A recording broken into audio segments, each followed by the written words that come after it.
The Life of Gohan, Dragon Ball. Son Gohan is a half-breed Saiyan and one of the most prominent characters in the Dragon Ball series. He's the eldest son of the series' primary protagonist, Goku, and his wife Chi-Chi, the older brother of Goten, and the husband of Videl and father to Pan, or Pan, whichever way you want to call it. He's named after Goku's adoptive grandfather Gohan. Unlike his father, Gohan lacks a passion for fighting, although he does possess a strong power within him, and prefers to do so only when his loved ones are threatened. Nevertheless, Gohan fights alongside the Dragon Team in the defense of Earth for much of his life. Welcome to the Amagi. In today's video, we're going over the life of Gohan. Before we begin, we publish a new video every day, so be sure to subscribe to our channel and ring the bell to get notified about our latest videos. The Amagi's reach stretches beyond just this channel, so if you're a fan of us, please consider subscribing to our other channels like the Amagi 2 and following us on all of our social media accounts. Help us reach our goal of passing 100,000 followers on all of our accounts by the end of the year. And with that out of the way, let's get into the video. Background.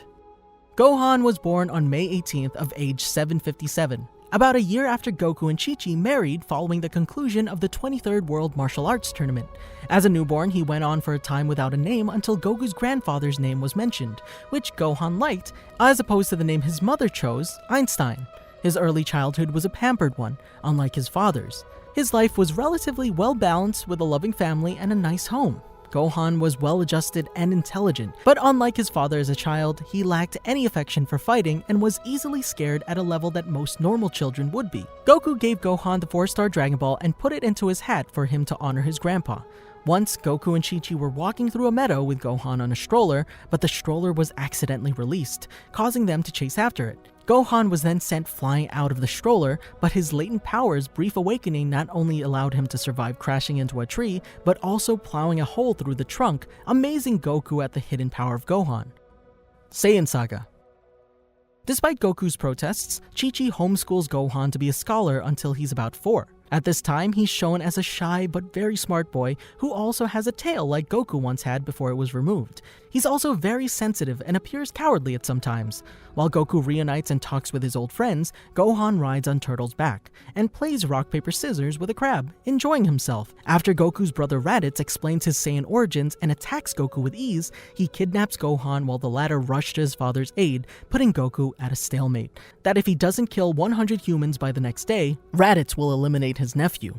Gohan soon gets locked up in Raditz's space pod because Raditz can't stand his constant crying. It's during this time that Raditz discovers that Gohan is potentially far stronger than Goku himself. During the battle between Goku, Raditz, and Piccolo, Gohan becomes angry and breaks free of the space pod he's being held captive in when he spots Raditz torturing Goku by repeatedly kicking one of Goku's broken ribs. He delivers a devastating blow to his uncle, giving Goku and Piccolo time to kill the evil Saiyan, though Goku dies in the process as well. After the battle with Raditz, Piccolo, having seen Gohan's power firsthand, decides to take Gohan out training in the wilderness. He leaves Gohan alone to survive against dinosaurs and other dangers for 6 months, though during this time he watches Gohan carefully. During the first 6 nights, while complaining about the sour flavor of the apples Piccolo has given him, Gohan accidentally looks at a full moon and transforms into a great ape. Piccolo seemingly destroys the moon, causing Gohan to revert into his normal form before Gohan destroys too much of the land. Piccolo yanks his tail off, then reconstitutes his clothing, giving him a uniform similar to Goku's. The difference? It bears the demon symbol, to symbolize him being Piccolo's student. For the rest of the year, Piccolo shows no mercy as he teaches Gohan how to fight. Eventually, the time comes for the Z-Fighters to take on the remaining 2 Saiyans, Vegeta and Nappa. Piccolo senses the Saiyans making their approach and tells Gohan to be ready, when he suddenly senses a third key from another direction. They think it's another Saiyan, but soon find out that it's Krillin who joins them to fight the Saiyans. The Saiyans find them, and before the fight starts, they decide to test their Cybermen against the Z-Fighters. Soon, Yamcha, Tien Shinhan, and Chaozu join them in a fight. During one part of the battle, Piccolo hatches a plan for Gohan to blast Nappa after Piccolo has kicked him towards Krillin, and Krillin then will kick Nappa towards Gohan for the attack. The first 2/3 of the plan work accordingly, but when it's Gohan's turn, Gohan cowers behind more boulders, botching the plan, resulting in Piccolo calling him a worthless coward. When Vegeta gives the group 3 hours for Goku to arrive, Piccolo loses all hope in Gohan, and after some bickering, he orders Gohan to go home. However, Gohan refuses and even realizes Nappa wouldn't let him go away. When the fight continues after Goku fails to arrive on time, Gohan regains his confidence and does his best to amend for his previous cowardice. Piccolo hatches another plan for Gohan to attack Nappa after Krillin distracts him and Piccolo grabs his tail. Though Gohan quickly goes on the assault, the plan fails when Nappa is shown to have overcome his tail's weakness. Eventually, when Nappa fires a lethal energy blast at Gohan, Piccolo throws himself in front of Gohan and takes the impact. Gohan watches his mentor slowly die, and while Piccolo confesses his true bond with Gohan, Gohan's emotions once again take over, starting to cry in extreme anger. Once Piccolo slowly passes on, Gohan in turn fires a powerful Masenko at Nappa, which does only minimal damage to his arm. With that last Masenko consuming all the energy he had left, Gohan decides to give up and meet his fate, despite Krillin's protests for him to run. He's almost squashed by Nappa, but is saved by the flying Nimbus when the resurrected Goku finally arrives to the battle. After eating a senzu bean with Krillin, he watches Goku overpower Nappa. Later on, after Vegeta turns into a great ape using a power ball and injures Goku, Gohan returns to the battle. After Yajirobe chops off Vegeta's tail, making him transform back, Gohan was stunned by the true powers of the Saiyans. He then fights Vegeta alone while Krillin and a broken Goku prepare to fire a spirit bomb, the last resort. Krillin fires the spirit bomb but misses. Gohan bounces it back, hitting Vegeta but not killing him. Gohan himself transforms into a great ape after looking at Vegeta's power ball. He defeats Vegeta by landing on him after Vegeta cuts his tail with a Destructo Disc. Afterwards, Goku lets Vegeta go, hoping to one day face him again. Frieza Saga.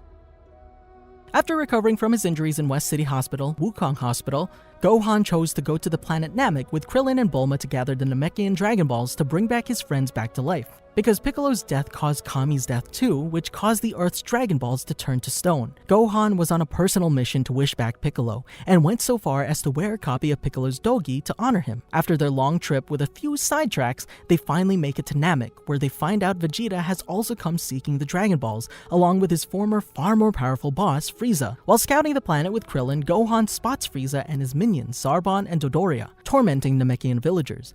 When Gohan sees Dodoria, one of Frieza's top henchmen, attack a little Namekian child named Dende, he goes out and attacks him.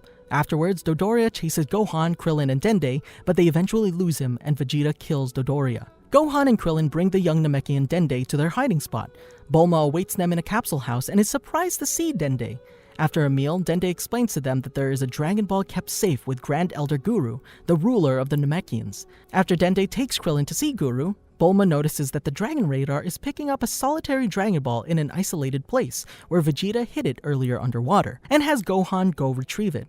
Gohan steals a Dragon Ball that Vegeta has hid in the lake for himself, and even tricks Vegeta, who runs into him on his way back from retrieving the ball. After Gohan returns to the hideout, he meets up again with Krillin, who takes him to see Guru, where he unlocks his hidden potential. Vegeta eventually figures out that Gohan stole his Dragon Ball and becomes enraged, but the arrival of the Ginyu Force makes Vegeta have to form an alliance with Gohan and Krillin in order to get all the Dragon Balls and put up a fight against Frieza's feared special forces. Krillin and Gohan step in and fight, but it's still not enough. Gohan is on the brink of death until Goku shows up with senzu beans. Goku takes on the rest of them, but has his body switched by Captain Ginyu.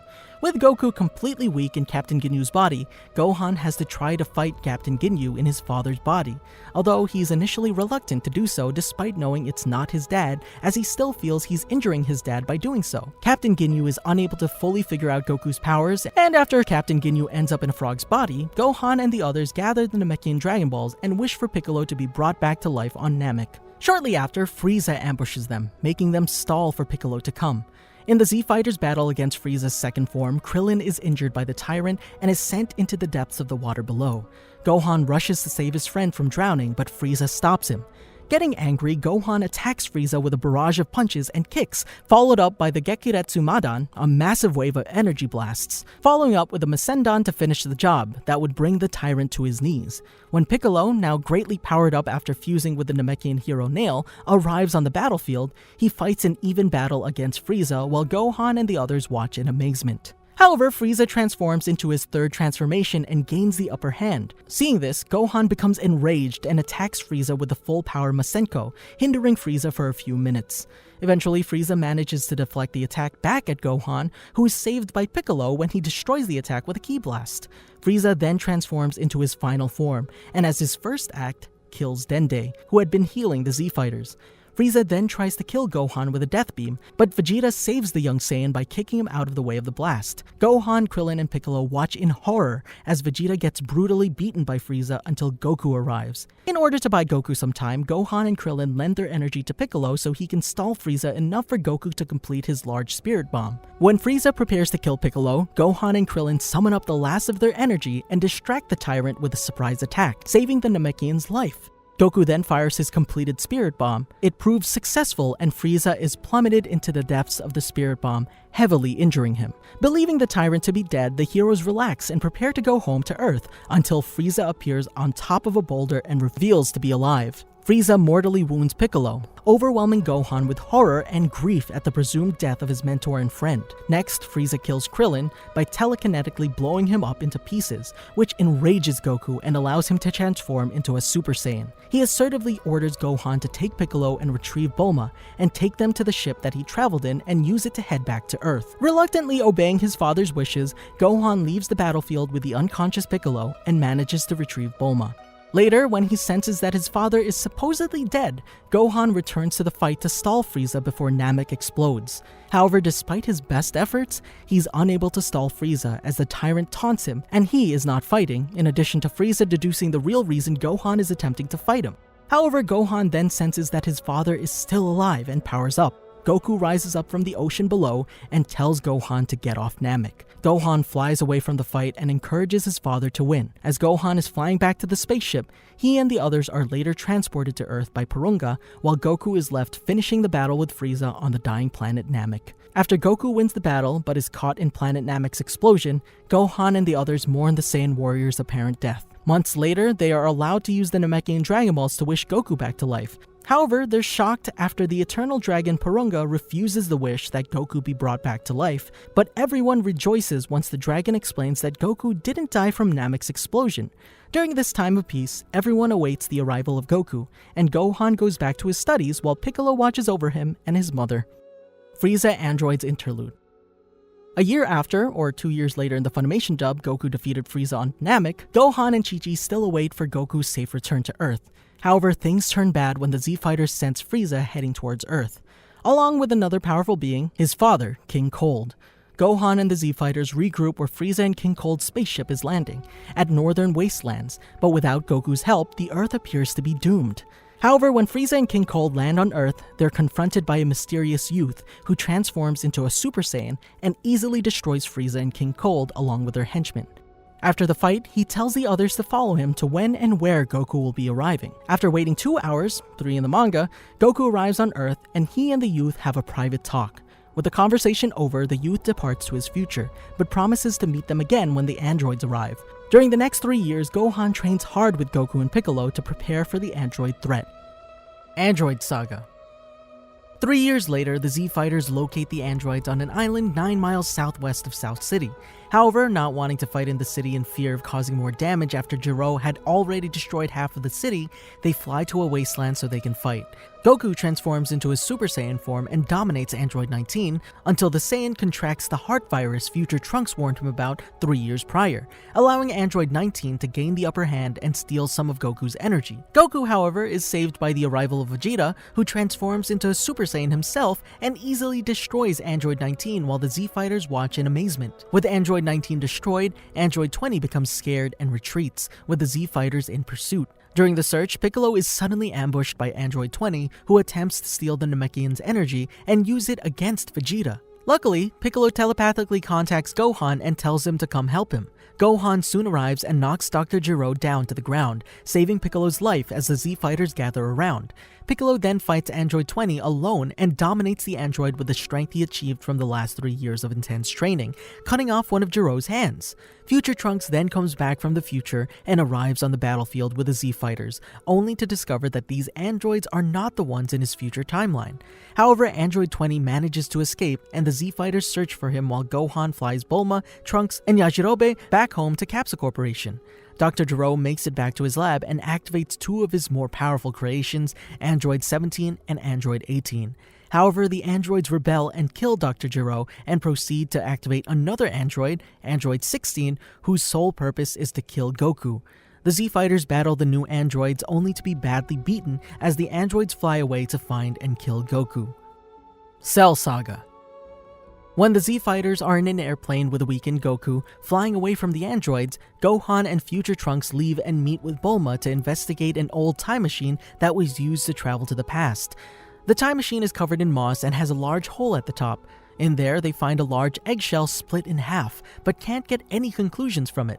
Then Gohan finds something unusual in the distance, the skin of a huge bug, later known as the android cell. Bulma takes the shell with her to do some more investigating. After Goku is cured from the heart virus, he takes Gohan, future Trunks, and Vegeta up to the lookout where they are shown by Mr. Popo a special room up at Kami's lookout, known as the Hyperbolic Time Chamber, in preparation for a new threat, Cell. Goku and Gohan enter and train in the Hyperbolic Time Chamber. Goku informs him that to become a Super Saiyan, it must be triggered by anger and rage. Gohan realizes the only way to become a Super Saiyan is for his father to fight him at full power. Hesitantly, Goku transforms into a Super Saiyan and fires a powerful Kamehameha at Gohan. Gohan blocks the attack and thinks about all the other times he wasn't able to help his friends whenever they were in danger, while his friends helped him out if he was in danger. Thinking about this, Gohan becomes overwhelmed with rage, allowing him to transform into a Super Saiyan and fire the Kamehameha back at Goku, who dodges the attack and tells his son to focus his energy, making him return to his base form. Goku tells Gohan they can take a break and even gives his son a haircut. At some point during their training, Goku prepared to call it a day, but Gohan then manages to surprise Goku by transforming into an unprecedented Super Saiyan form before collapsing from exhaustion. Although Gohan doesn't remember it due to the strain of his initial transformation, it ended up being the catalyst that caused Goku to realize that, should Cell achieve his perfect form, Gohan is the only one of the Z-Fighters, including Goku himself, who would stand any chance of defeating Cell in even that state. With their training finally completed, Gohan and Goku emerge earlier than expected from the Hyperbolic Time Chamber as Super Saiyan full powers. Future Trunks, after being defeated by Perfect Cell along with his father Vegeta, tells them that Perfect Cell is hosting a tournament for the Earth's strongest warriors called the Cell Games, to which Goku thinks of it as an interesting challenge. While Goku wears his trademark orange and blue clothes for the tournament, Gohan asks Piccolo for a copy of his uniform since he was his first mentor. Piccolo conjures up a uniform similar to his for Gohan, who happily appreciates the new outfit. Finally, 10 days have passed and the Z-Fighters arrive at the Cell Games for the battle against Perfect Cell. Goku is the first Z-Fighter to battle against Perfect Cell and matches the monster blow for blow. To everyone's surprise, Goku forfeits the battle against Perfect Cell after using the instant Kamehameha, which left him and Cell drained. Goku then chooses Gohan to fight Perfect Cell in his place. Gohan states Goku and Cell's battle wasn't hard to keep up with, leading to the conclusion that Gohan was possibly stronger than Goku, who was fighting at full power. Gohan powers up to the point where his power exceeds even Goku's and reluctantly fights Perfect Cell. As the battle occurs, Gohan doesn't have the same fighting spirit as his father, nor does he have the desire to kill, thus allowing Perfect Cell to gain the upper hand. Gohan tells Cell that once he becomes enraged, his hidden power is unleashed, referring to when he attacked Raditz. Believing he could see this hidden power, Perfect Cell then creates 7 Cell Juniors and has them attack the Z-Fighters. Gohan watches in horror and becomes angry as his friends are mercilessly beaten by the Cell Juniors. Meanwhile, the head of Android 16 convinces Mr. Satan to throw his head to where Gohan and Perfect Cell are so that he may help Gohan.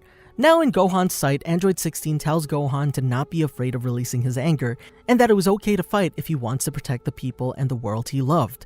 Finally, 16 said to Gohan to drop his restraints and let it go, because he has enough power and strength to defeat Perfect Cell. With Android 16's final words, Perfect Cell crushes Android 16's head, ending the peaceful android's life. Touched by Android 16's final words and enraged by the peaceful android's death, Gohan's rage reaches its limits and transforms him into a new level, Super Saiyan 2. Seeing this new incredible power that Goku spoke of earlier, Perfect Cell orders all of the Cell Juniors to take on Gohan all at once. However, Gohan easily kills all of the Cell Juniors without mercy, much to the amazement and shock of everyone, including Perfect Cell. As the Z-Fighters are healed by the Senzu Beans, Gohan battles Perfect Cell and gains the upper hand against the android. Perfect Cell unleashes his maximum power and punches Gohan hard in the face. However, Gohan is barely fazed by Perfect Cell's blow and counterattacks with 2 powerful punches to his stomach and face, severely injuring the android. Perfect Cell flies up high into the air and fires a massive Kamehameha down at Gohan in an attempt to destroy the Earth. However, just as the huge energy beam is about to hit the Earth, Gohan counterattacks with a bigger and more powerful Kamehameha, overpowering Perfect Cell's Kamehameha and destroying the android's legs, left arm, and the 2 straight sections on top of his head. Goku yells for Gohan to finish off Cell before he regenerates, but Gohan, still enraged at Perfect Cell's actions, refuses and wants Cell to suffer before he kills him. Surprisingly, Gohan even cracks out a psychotic grin at Goku while Cell is regenerating, while Goku continues telling him to finish Cell. As Goku predicted, the enraged Cell regenerates and transforms into his power-weighted form, but even with his enormous power, he's unable to hit Gohan, making the same mistake Future Trunks made 10 days ago. After Gohan dodges Cell's punches, he delivered 2 powerful kicks to Perfect Cell's face and stomach, making him regurgitate Android 18 and transform back into his semi-perfect form. In a fit of anger and desperation, Semi-Perfect Cell began a self-destruction technique, planning to blow himself up along with the Earth. Gohan attempts to attack the self-destructing Semi-Perfect Cell, but the android replies that if he's hit, he will immediately explode. Hearing this, Gohan realizes that there's no way that he can save the Earth and blames himself for not finishing Cell off sooner. However, at the last second, Goku uses instant transmission to transport in front of Semi-Perfect Cell. Goku tells Gohan how proud he is of his son for putting up a good fight and to look after Chi-Chi. After a heartfelt goodbye to his son, Goku transports Cell away from Earth to King Kai's planet, where Semi-Perfect Cell finally explodes, destroying the planet and killing Goku, King Kai, Bubbles, and Gregory in the process. Back on Earth, Gohan and the other Z-Fighters mourn Goku's noble sacrifice. Realizing how cocky and arrogant he was, Gohan cries and blames himself for his father's death while Krillin tries to comfort him. However, unknown to the Z-Fighters, Cell survives the explosion, regenerating from a lone cell in his core.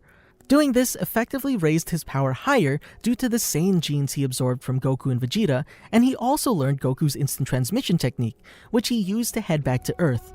As his first active return, Super Perfect Cell kills Future Trunks with one blast in front of the shocked Z-Fighters.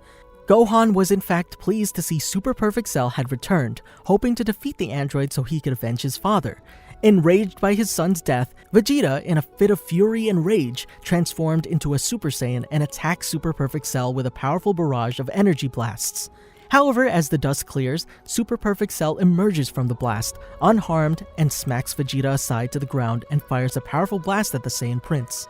Gohan jumps in front of the unconscious Vegeta and takes the full force of Super Perfect Cell's attack, costing him the use of his left arm and most of his power drained. Wanting to end the conflict, Super Perfect Cell prepares a massive Kamehameha to destroy Gohan, who loses all hope after having his left arm broken and seeing how much more powerful Super Perfect Cell is now. However, at that moment, Goku telepathically contacted Gohan with the help of King Kai and encouraged Gohan to believe in his power. When Gohan tells Goku it was all his fault that this happened, Goku reminds him that not only do things like this happen, but if anyone is to blame for it, it's Super Perfect Cell. With newfound hope and confidence, Gohan prepares a one-handed Kamehameha with the assistance from Goku's spirit. With their attacks finally charged and ready, Gohan and Super Perfect Cell fire their Kamehameha attacks at each other, resulting in a huge beam struggle that knocks everyone away. During the Kamehameha duel between Gohan and Super Perfect Cell has the upper hand against Gohan. However, Gohan, still aided by his father in Otherworld, is able to charge more of his power into his Kamehameha, seemingly bringing the energy duel to a standstill. However, just as Super Perfect Cell is about to destroy Gohan, Vegeta, after regaining his confidence, aims at Super Perfect Cell's head with a Galactic Blazer, distracting the android. Seeing this opportunity, Gohan, encouraged by Goku, unleashes all of the rest of his power into his Kamehameha, completely destroying every cell in Super Perfect Cell's body, dispatching the android once and for all. Having successfully won, Gohan reverts to his normal state and collapses to the ground, breathing heavily and smiling as Goku in Otherworld expresses how proud he is of his son for finally defeating Super Perfect Cell and saving the world. Following Super Perfect Cell's defeat, the Z-Fighters and Gohan return to Dende's lookout, where he's healed by Dende. With the newly created Dragon Balls, they summon Shenron and wish for all of Cell's victims to be revived. However, Goku doesn't come back and telepathically contacts the Z-Fighters on the lookout. Goku tells them not to revive him and explains that he seemed to attract evil villains that were after him, so the Earth would be safer if he wasn't there. He also said that Gohan had greatly surpassed him, and if there were any other threats, Gohan would be there to defend the Earth. With the conversation over, Gohan and the Z-Fighters say their goodbyes to Goku and to each other before leaving Kami's lookout and going their separate ways, leaving the Earth safe once more. Great Saiyaman Saga. 7 years after the events of the Cell Games, Gohan lives at home with his mother and his 7-year-old brother named Goten, born just after the Cell Games. His training has taken a backseat to his studies, and his strength has decreased over time, although he can still compete with Goku and Vegeta, who have trained hard in those years. Chi-Chi decides Gohan needs to attend high school in order to pursue higher education, so she sends him to Orange Star High School in Satan City. On his first day in the city, he turns Super Saiyan in order to conceal his identity to stop a robbery, and by the time he arrives at Orange Star High, tales of the newest hero Gold Fighter have already spread, which his name was given to him after 2 previous incidents while going to the school to take entrance exams. In class, he meets another crime fighter and the most popular girl in school, Videl. She is the daughter of Mr. Satan, who got rich and famous for stealing Gohan's credit over the defeat of Cell. While at school, Gohan also had to be careful not to reveal his true power. However, Gohan makes the mistake of forgetting to take off his student badge as the Gold Fighter and unintentionally performs superhuman feats during PE class, unfortunately earning him unwanted attention from his classmates. Videl is especially suspicious of Gohan and spies on him to see if he's really the Gold Fighter. Videl confronts Gohan several times to voice her suspicions, but Gohan nervously denies them and uses his speed to escape from her spying. Gohan decides to use a disguise when fighting crime and goes to Bulma to make him a costume. While he waits for Bulma to finish his disguise, Gohan greets Trunks, who's being trained by Vegeta to surpass Gohan. When Vegeta appears, Gohan says hello, but the Saiyan Prince simply replies to Gohan that he'll get rusty if he overlooks his training. After a few hours, Bulma gives Gohan a device resembling a watch to instantly give him a disguise, leading Trunks to comment on how lame Gohan looked while wearing it. Thanking Bulma, Gohan went home. Telling the Flying Nimbus to fly home at maximum speed, Gohan expressed joy that his identity won't be so easily discovered while fighting crime. He uses the name Great Saiyaman to hide his identity so that the media will not bother his family. However, while trying to convince Videl to let him return a stolen pterodactyl baby to 2 pterodactyl parents, he accidentally reveals his identity to Videl, who then blackmails Gohan to compete against her in the newly revived World Martial Arts Tournament in exchange for her silence. At Capsule Corporation, Gohan tells Bulma about how he's been blackmailed into entering the World Martial Arts Tournament by Videl, who saw through his Great Saiyaman disguise. Bulma offers to fix his helmet so it alters his voice, but Gohan points out that he can't wear helmets or armor in the tournament and asks if there was something that could replace the helmet. Bulma comes up with a workaround, replacing the helmet with a bandana and sunglasses, which unfortunately does little to reduce just how ridiculous the costume is. When Bulma points out that Gohan would have no challenge when he enters the tournament, Vegeta enters, deciding to compete as well, wanting to see if he's surpassed Gohan by continuing to train while the young half-Saiyan has grown complacent. Goku, listening in from the other world, contacts them and tells them he'll compete too, using his one-day pass to the living world. To make it more interesting, and to give them a chance to meet Goku again, Gohan tells all his friends about the tournament, and they all decide to compete. World Tournament Saga. The next day, Gohan's ready to get back to training, with the help of his brother Goten. Gohan decides to begin his training by going Super Saiyan and practicing his reflexes. He gathers a pile of rocks, draws a line in the dirt, and tells Goten to throw the rocks at him from there. Goten asks if he's sure Gohan wants to start that close, but at Gohan's insistence, Goten throws a rock. Gohan is caught by surprise at how hard Goten can throw, and only manages to barely get out of the way as the rock flies at him, and it slams into the cliff behind him, smashing it. Realizing Goten's a lot stronger than he was expecting, Gohan moves the line further back. Goten starts throwing the rocks again, and Gohan manages to dodge them easily now. Eventually, Goten stops throwing the rocks and asks if he could go Super Saiyan like Gohan. Gohan laughs, telling him it would take him a long time to be strong enough to go Super Saiyan, but then Goten goes Super Saiyan, utterly shocking Gohan to see his younger brother easily break his record as the youngest Super Saiyan ever. Changing his plan, Gohan asks him if he knows martial arts, and Goten tells him that Chi-Chi was teaching him how to fight while Gohan was working on homework.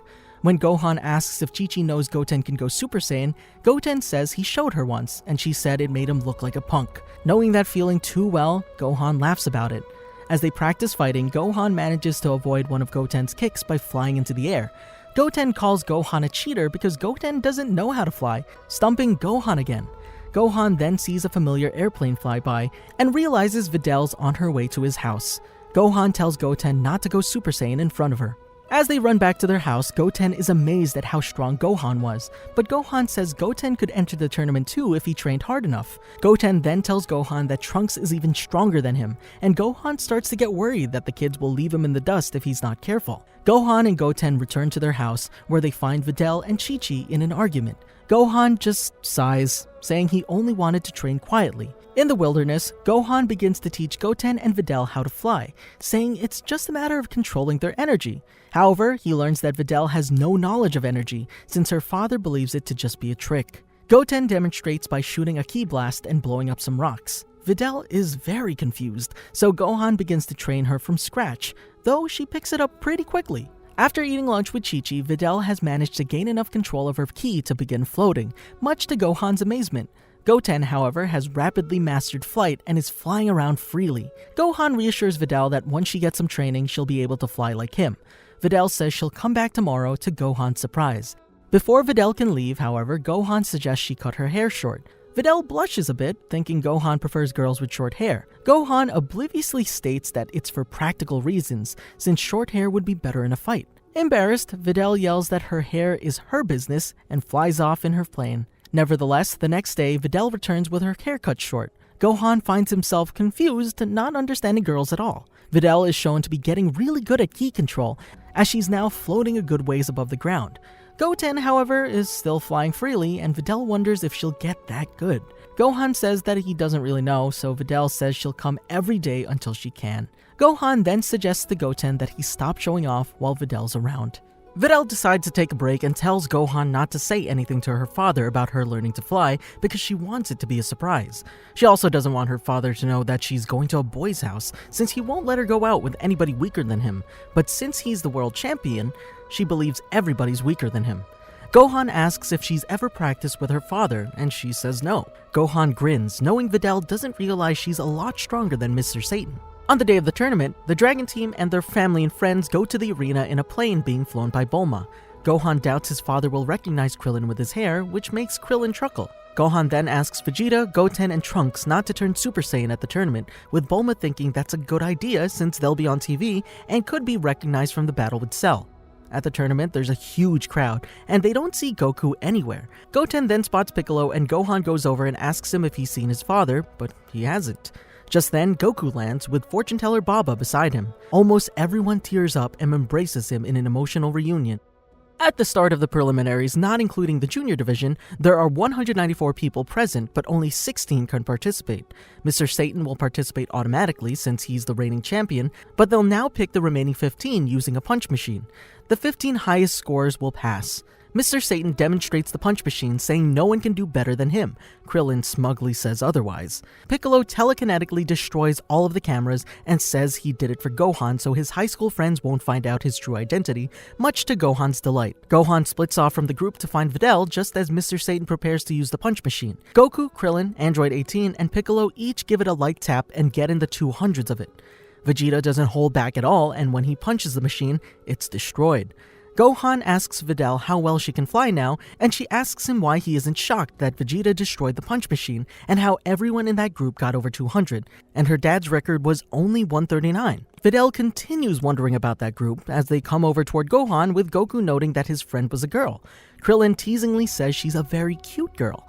Goku says they're all going to watch Trunks and Goten and then head off. Videl can't believe Gohan knows them, and he explains that the one in the orange gi was his father. Videl had thought his father was dead, and Gohan says that's why he has a halo above his head, much to her bewilderment.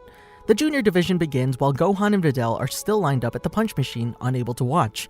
Gohan and Videl finally arrive to witness the fight between Trunks and Goten. After the match, Gohan and Videl find Goku and the others eating lunch, and where the Saiyans demonstrate their huge appetites. After finishing up all their food, they head back to draw lots which determine the order in which the contestants will fight.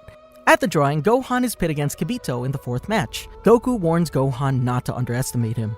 When Videl faces Spopovich in the third match, she's nearly beaten to death by the large brute. Gohan watches in anger as his friend horribly suffers at the hands of the ruthless Spopovich. Despite the pleas of the crowd, Gohan, and even the World Tournament announcer, Videl refuses to admit defeat. Finally, having seen enough, Gohan turns Super Saiyan and tries to save Videl from Spopovich, but before he can, Yamu interrupts and tells for Spopovich to finish the match because they have much more important things in the matter. Spopovich kicks Videl out of the ring and leaves with Yamu, but not before being told by the angry Gohan that he'll win the next time they fight. Goku quickly uses instant transmission to head for Korin Tower to get some sensu beans. Meanwhile, Gohan takes Videl to the infirmary, where Mr. Satan arrives shortly thereafter to check on her. Gohan promises to beat Spopovich for Videl. Mr. Satan, hearing this, worries that his daughter is dating a wuss like Gohan. The announcer informs the crowd that Videl's life is not in danger and starts to announce the fourth match, but Gohan rushes out to ask him to wait because they're getting a special medicine for Videl. Goku then returns with 3 sensu beans and Gohan asks Kibito to hold on for just a bit longer while he helps Videl. Gohan goes into the medical room and tells Videl to eat the bean, but the doctor protests him giving weird food to his patients. Videl says that since it's Gohan, something strange will probably happen. Mr. Satan tells her not to listen to him and spit the bean out, but she chews it anyway. With Videl fully healed, Gohan returned to the tournament and found himself set up to fight Kibito. After his classmates in the stadium cheer for him, Gohan realizes he's completely exposed without his cape and turban and sighs as he tosses away his sunglasses. In order for Shin and Kibito to find Babidi's spaceship, they're forced into tricking Gohan into turning into a Super Saiyan. However, Gohan states that there's a level beyond a Super Saiyan and transforms into his Super Saiyan 2 form, shocking the audience while revealing that he was the mysterious gold fighter.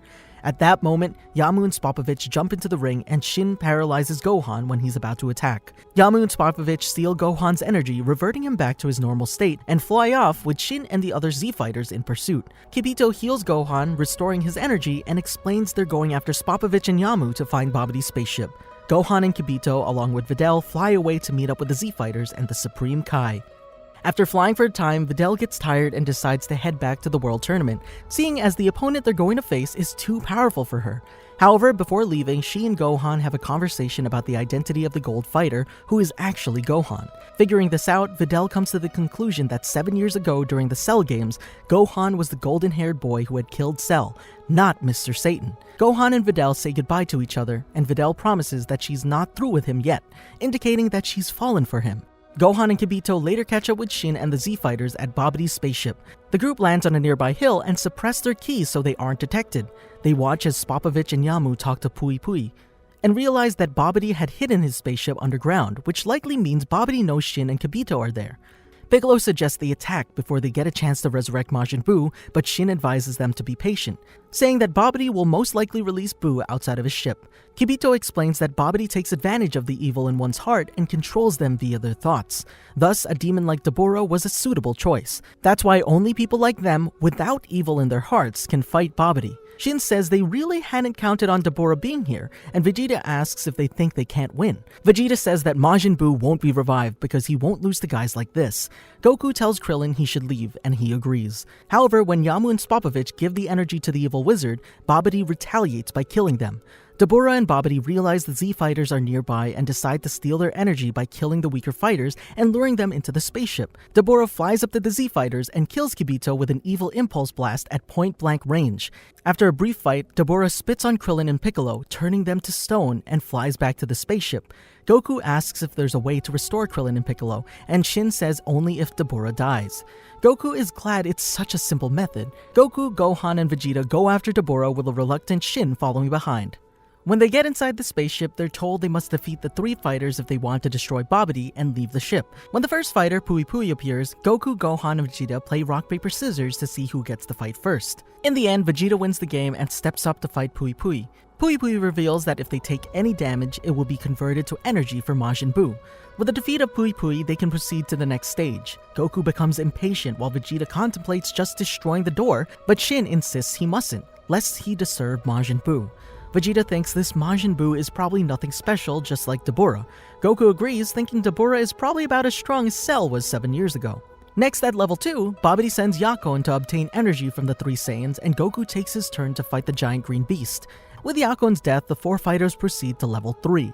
While they wait for the next fighter, Goku asks Gohan if he's trained enough, since his turn is next.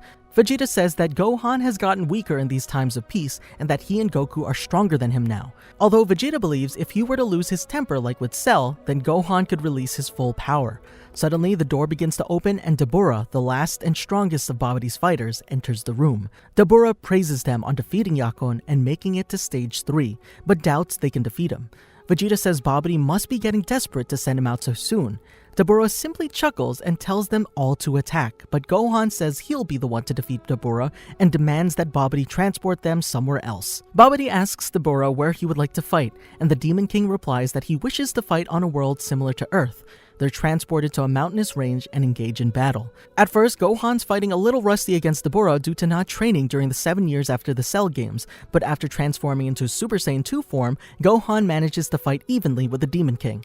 Dabura uses his evil flame multiple times, all of which Gohan dodges. When Gohan attempts to hit him, Dabura uses the after-image technique to go further away and hits him with an evil impulse blast, which sends the young half-Saiyan into the surrounding water. Gohan flies back up to the surface and throws away his tattered Great Saiyaman clothes, which leaves only his black tights. Gohan flies toward Dabura again, but the demon spits at him. Gohan puts his hand up just in time to block it so it hits his glove, and he quickly tosses the glove away as it turns to stone. Dabura then magically creates a sword and attempts to cut Gohan, but the half-Saiyan quickly catches it and snaps the blade in half. Vegeta becomes disgraced with Gohan's lack of motivation and expresses his frustration, believing Gohan to have peaked in power. Blinded by anger, Vegeta says he will end the fight himself, but Goku intervenes, saying that it's still Gohan's turn and he hasn't lost yet. Dabura notices Vegeta's frustration and stops the fight with Gohan to report his findings to Babidi. Gohan asks him why he's running away from their fight, and Dabura replies that he's not running away, he's just found another warrior for him to fight. Gohan, Goku, Shin, and Vegeta ponder as to whom Dabura is referring to. Vegeta begins yelling at Gohan, claiming that he's weak and should have destroyed Dabura by now. Gohan realizes that Vegeta is right, and if he had defeated Dabura, then Piccolo and Krillin would be restored. Goku tries to vouch for his son, but Vegeta begins yelling at him too, and prepares to blow up the ship. Shin tries to stop him, and Vegeta threatens to kill him too until Goku grabs his hand and stops the attack as he sternly tells Vegeta to not blow up the ship, and Vegeta reluctantly agrees. Soon, Vegeta's mind is taken over by Babidi's dark magic, transforming him into Majin Vegeta and releasing the evil in his heart. Babidi transports them to the World Tournament Arena, where Majin Vegeta destroys parts of the stadium, killing many people to convince Goku to fight him. Goku notes that Vegeta allowed himself to fall to Babidi's spell and agrees to battle only if they were transported somewhere without innocent people. Shin informs Goku that he and Gohan will take care of Dabura and Babidi while he fights Vegeta. Even though he preferred not to, Shin says they must smash through the ship to reach the wizard. Babidi orders Majin Vegeta to kill Shin, but he refuses, saying that Babidi can take over his mind and body, but he can never control a Saiyan's pride. At Dabura's suggestion, Babidi opens the door for Shin, so he won't risk Majin Buu being revived at less than full strength. They prepare to hop down the hole, but first, Goku gives Gohan one of the 2 remaining senzu beans and tells him to eat it now. Goku also tells him to get angry like he did when fighting Cell, as it will bring out the depths of his power. If he does that, there's no one he can lose to. Gohan says that he's sorry this all had to happen on his one day back on Earth, and says goodbye to his father as he and Shin head down Babidi's spaceship to confront the evil wizard, while Goku and Majin Vegeta fight their intense battle. After easily defeating many weak henchmen, Gohan and Shin make it to the bottom of the ship where Babidi, Dabura, and the sealed ball containing Majin Buu is. Shin and Babidi snidely greet each other, and he tells Gohan he'll fight Babidi. Babidi suggests they all return to the surface as Majin Buu will soon be at full power and might destroy the ship when he emerges from his ball. Shin agrees even though he won't allow that to happen. They're suddenly transported outside along with Majin Buu's ball. Babidi asks Dabura if he can defeat Gohan, and the Demon King says there is no doubt now that he's seen his fighting capabilities. Gohan remembers his father's words and tries to get angry as he turns Super Saiyan. Babidi says he won't be done in like his father, as he has greater magic power than him, and Dabura's here this time. Suddenly, the meter on Majin Buu's ball begins beeping, and Babidi looks down to see that it's already full. Babidi is extremely elated with excitement. Shin can't believe Goku has already taken so much damage. Gohan realizes it must be because his father and Vegeta are likely both fighting at the level well beyond Super Saiyan, so the damage must be incredible. Majin Buu's cocoon begins to erupt large amounts of smoke and steam. Dabura and Babidi smile in excitement for the revival of Babidi's original creation. Gohan and Shin also watch in complete terror. As the cocoon begins to crack, Supreme Kai orders Gohan to run away as they don't stand a chance when the legendary Majin Buu will finally emerge from his prison. Gohan, however, refuses to run, not wanting to let his father down and make the same mistakes he did when toying with Cell 7 years ago. Gohan powers up and fires an electric Kamehameha, attempting to destroy the cocoon and Majin Buu along with it, but the cocoon is unaffected. The cocoon finally stops steaming and hatches, but nothing is inside. As Majin Buu hasn't emerged from his ball, Shin thinks that due to being sealed up for millions of years, Majin Buu must have grown drastically weaker, and thus, Gohan's Kamehameha was enough to destroy the monster. As Babidi begins to growl, thinking the Supreme Kai is possibly right, Shin states that Vegeta and Goku's battle would take quite a while due to them being almost equal, so he tells Gohan to get angry and defeat Dabura while he takes on Babidi, and everything should return to normal. However, only Gohan knows that something did come out of the cocoon, and it was forming something up in the sky. The steam that erupted from the cocoon forms into a pink, fat creature, Majin Buu. Majin Buu Saga. Initially, Gohan's unsure if this creature is the genocidal monster the Supreme Kai built him up to be. Gohan asks Shin if this being is actually Buu, and the Supreme Kai confirms him with certainty, still trembling and sweating in fear just looking at Buu. Gohan starts to notice Buu's incredibly high ki level, but still believes he can destroy Buu if he focuses all his energy into one devastating attack. Babidi attempts to control Majin Buu, however the fat creature ignores his commands and playfully scares the wizard by making a frightening face, which leaves Gohan very confused. Dabura, now tired of Majin Buu's behavior, insults him by calling him a fat, stupid loser. Buu hears this harsh remark and approaches Dabura. Gohan, now having seen Buu's behavior for a few minutes, believes that Shin was mistaken about the creature. However, Shin states that the creature is Buu, and he will kill them. Suddenly, Majin Buu releases steam from his body and punches Dabura right in his eyes, gouging them, and kicks the Demon King into a nearby mountain, which leaves everyone shocked. Babidi praises Buu for his spectacular feat of strength, as Gohan and Shin look at Buu in total despair, terrified of the monster's power and unpredictable behavior. Gohan says that due to the Majin's childlike attitude, if Babidi was killed, Buu might become less of a threat. Shin replies that it wouldn't work and reminds Gohan that Babidi is the only one who can seal Buu away back into his ball. Shin informs Gohan the only solution now may be to hope over time Babidi will become tired of Buu's disobedience and seal him away again. Frustrated, Shin blames himself for this mistake and states that if he knew there were mortals who were stronger than him, he would have used his alternative solution. Gohan becomes very curious, but Shin says it's too late and they won't survive the wrath of Majin Buu. Meanwhile, Babidi gains control over the Majin by threatening to seal him away again and orders Buu to kill them both. Gohan grabs the Supreme Kai's hand and flies away, hoping he can outrun Buu until they can reach a safe spot. In a few seconds, Buu swiftly appears right in front of Gohan and mocks him. As Gohan stares in shock at Buu's speed, the Majin swats the Half Saiyan out of the air and into the rocks. Shin looks in shock as Buu begins to menacingly approach him. Shin uses a Ki to defend himself, but the attack barely pushes Buu back. In response, Buu pummels the Supreme Kai as an injured Gohan watches. Babidi rushes to their location and proceeds to mock Shin for the position he's in, and decides to kill the Supreme Kai himself. Just before Babidi can deal the final blow, Gohan swiftly kicks Majin Buu in the face, much to the wizard's surprise. Unimpressed, Buu gets back on his feet and proceeds to heal the dent in his face. Babidi growls in frustration at the delay of the Supreme Kai's death. Gohan looks onto Buu in fear, noticing the attack didn't leave any lasting damage. Buu becomes annoyed with Gohan and exclaims that he will die now. Gohan is shocked but quickly gets angry, preparing to punch the pink monster. Buu extends his hands and fires a large sphere of energy that blasts Gohan into the sky before eventually flying off too far to be visible to the naked eye. Babidi exclaims he can't see Gohan anymore and hopes he flies off the face of the planet. With the last of his strength, the weakened Shin uses his psychic powers to destroy the attack, and a beaten Gohan falls down into a nearby forest, unconscious and near death. His sudden decrease in energy causes several characters like Goku and Vegeta to mistakenly believe that Gohan was killed. Fortunately, when Kibito is brought back to life by the Dragon Balls, he locates and heals Shin. They find Gohan in the forest and bring him to the sacred world of the Kai to be healed. After being healed, Gohan wakes up and wonders where they are. When he hears Sacred World of the Kai, Gohan figures he's dead, but realizes that he doesn't have a halo like his father. Shin tells Gohan that it was a close call, but he managed to survive Majin Buu's attack. Gohan asks why he's here, and Kibito says that he would like to know as well. Shin tells Gohan that he wants him to use the Z-Sword to defeat Majin Buu. Kibito panics and says there's no way a mortal could ever use that legendary blade because no one, not even the previous Supreme Kais, have been able to wield it. Shin tells Kibito that he doesn't know how unbelievably incredible Gohan's power really is, since he was dead. Shin wants to try at least, so the three of them fly towards the location.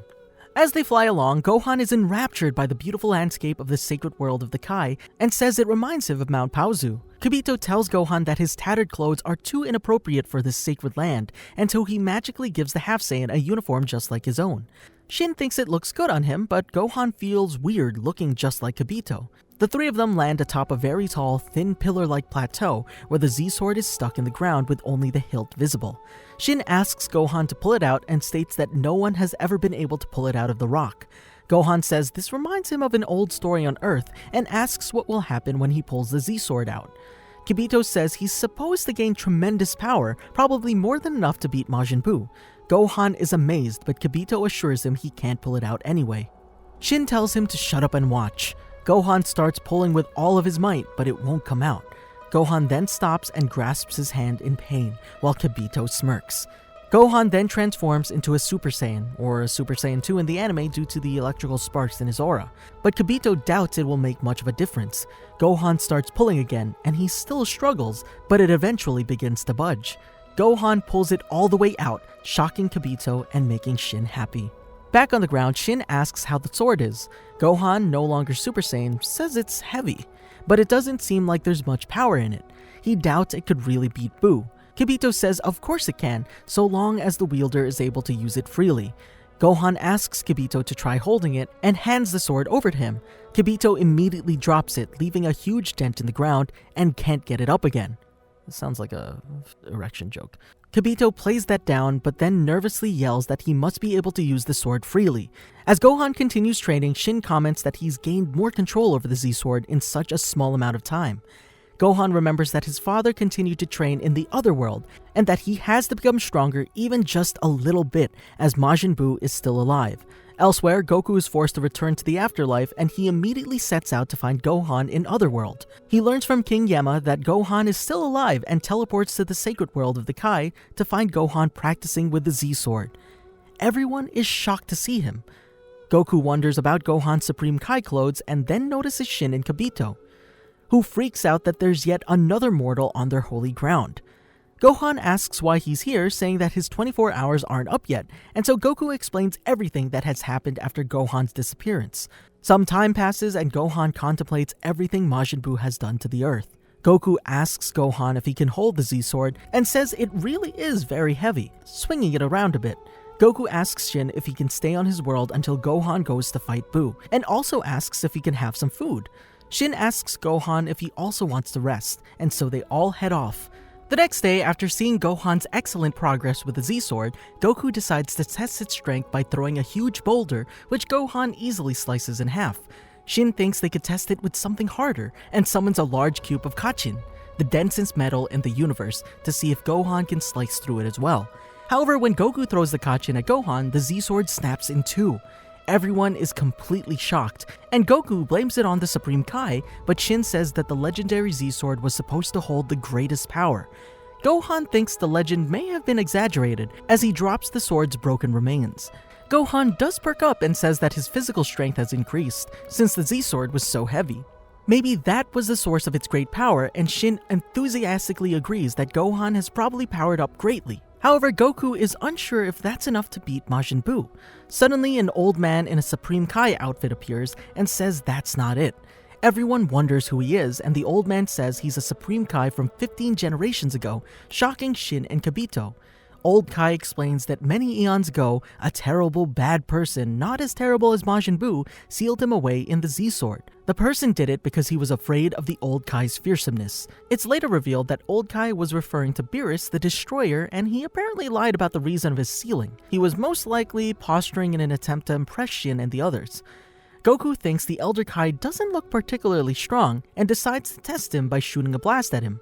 It hits Old Kai right in the face and he hits the ground hard. Shin and Kibito immediately rush to his aid and Old Kai angrily curses out Goku. Goku figures that he's just another hot-tempered old windbag. Old Kai says the bad guy wasn't afraid of his physical strength, but his fearsome abilities. Goku is curious, but Old Kai pettily says he's not telling, childishly sticking his tongue out. Goku offers him some adult magazines if he tells, but Old Kai says he can just watch girls bathe or get undressed with his godly eyes, much to Shin and Kibito's embarrassment. Goku then offers him a chance to grope the breasts of a real woman, thinking he's the same type as Master Roshi. As expected, Old Kai quickly agrees. Oh my god, Goku's f***ed up. Naturally, Gohan isn't pleased by his father's request and furiously declines, but Goku isn't listening to Gohan and shakes Old Kai's hand in agreement. Jesus, Goku. God dang it. Now that it's settled, Old Kai explains his unique ability. He can draw out anyone's latent potential and push them far beyond their natural limits. Goku says that he already knows about that ability and that it's actually common, but Old Kai insists no one else can do it well beyond the limits like he can. He looks at Gohan, seeing that he was the one who pulled the Z-Sword out, and says that he can surely make someone who could pull out that sword and swing it around into the strongest in the universe, though he'd hoped the one who'd free him from the sword would be a fellow Supreme Kai, not a mortal. Shin solemnly apologizes for his weakness. Old Kai tells Gohan to stand still, and then he starts doing some dancing, circling around the young Saiyan. Gohan begins to wonder if this is hopeless or not. Suddenly, Shin senses trouble on Earth as innocent Buu splits into his good and evil halves and reemerges into a stronger form. This new Majin Buu tracks down the remaining members of the Dragon Team to the lookout and proceeds to use the human extinction attack to kill off the remaining people on the planet. As Goku, Shin, and Kibito observe what's happening down on Earth, Gohan grows increasingly impatient as Old Kai reads and laughs at comics instead of unlocking his power. Gohan tells Old Kai they should have finished hours ago, and the Supreme Kai says that Gohan must still have plenty of potential. Gohan soon loses his patience and angrily powers up, displaying an amazing power that illuminates the Supreme Kai planet. However, amazed at realizing that some of his power really was unlocked, Gohan apologizes to Old Kai and resumes the ritual. Buu turns everyone except Dende into chocolate and devours them to satiate his hunger. Gohan wants to know what's going on, but Goku tells him he just needs to keep concentrating on the ritual. Old Kai says Gohan can go as he's been done for about 5 minutes now. Gohan realizes he has to hurry and asks how he can tap into his hidden power. Old Kai tells him to power up like he does for the Super Saiyan transformation. However, when he does, his appearance doesn't change, but his power and strength gain an awesome increase. Shin says they need to hurry to Earth, but Kibito says he'll take Gohan alone, as the two of them would just get in his way, and intends to leave right after he takes them. Goku feels bad that he can't take Gohan himself and wishes that he could have watched him grow up. He says they won't meet again until Gohan dies and comes to the other world himself. Goku tells him good luck to beat up Buu, and they then hug. Kibito teleports away with Gohan, and Old Kai scoffs that he didn't even get a thank you for all he's done. On Earth, Gohan has a favor to ask of Kibito.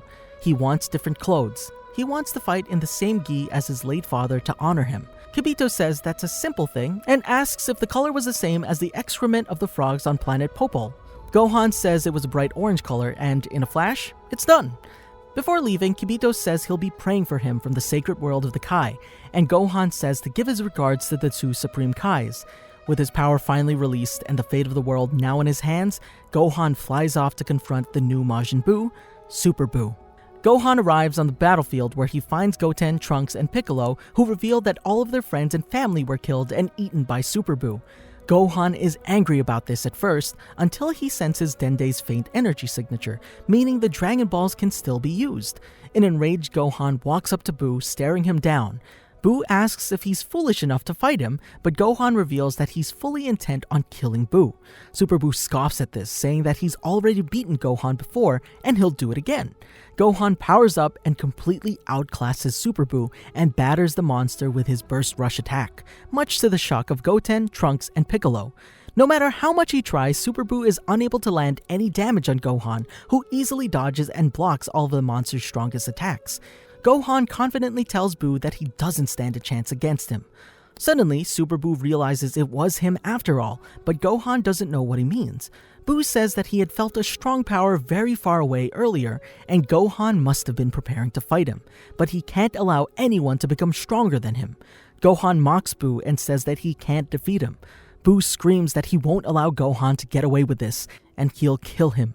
In an act of desperation, Super Buu attempts to self-destruct and take Gohan with him, but Gohan sees through this and grabs and flies away with Piccolo, Goten, and Trunks before they're all caught in the explosion.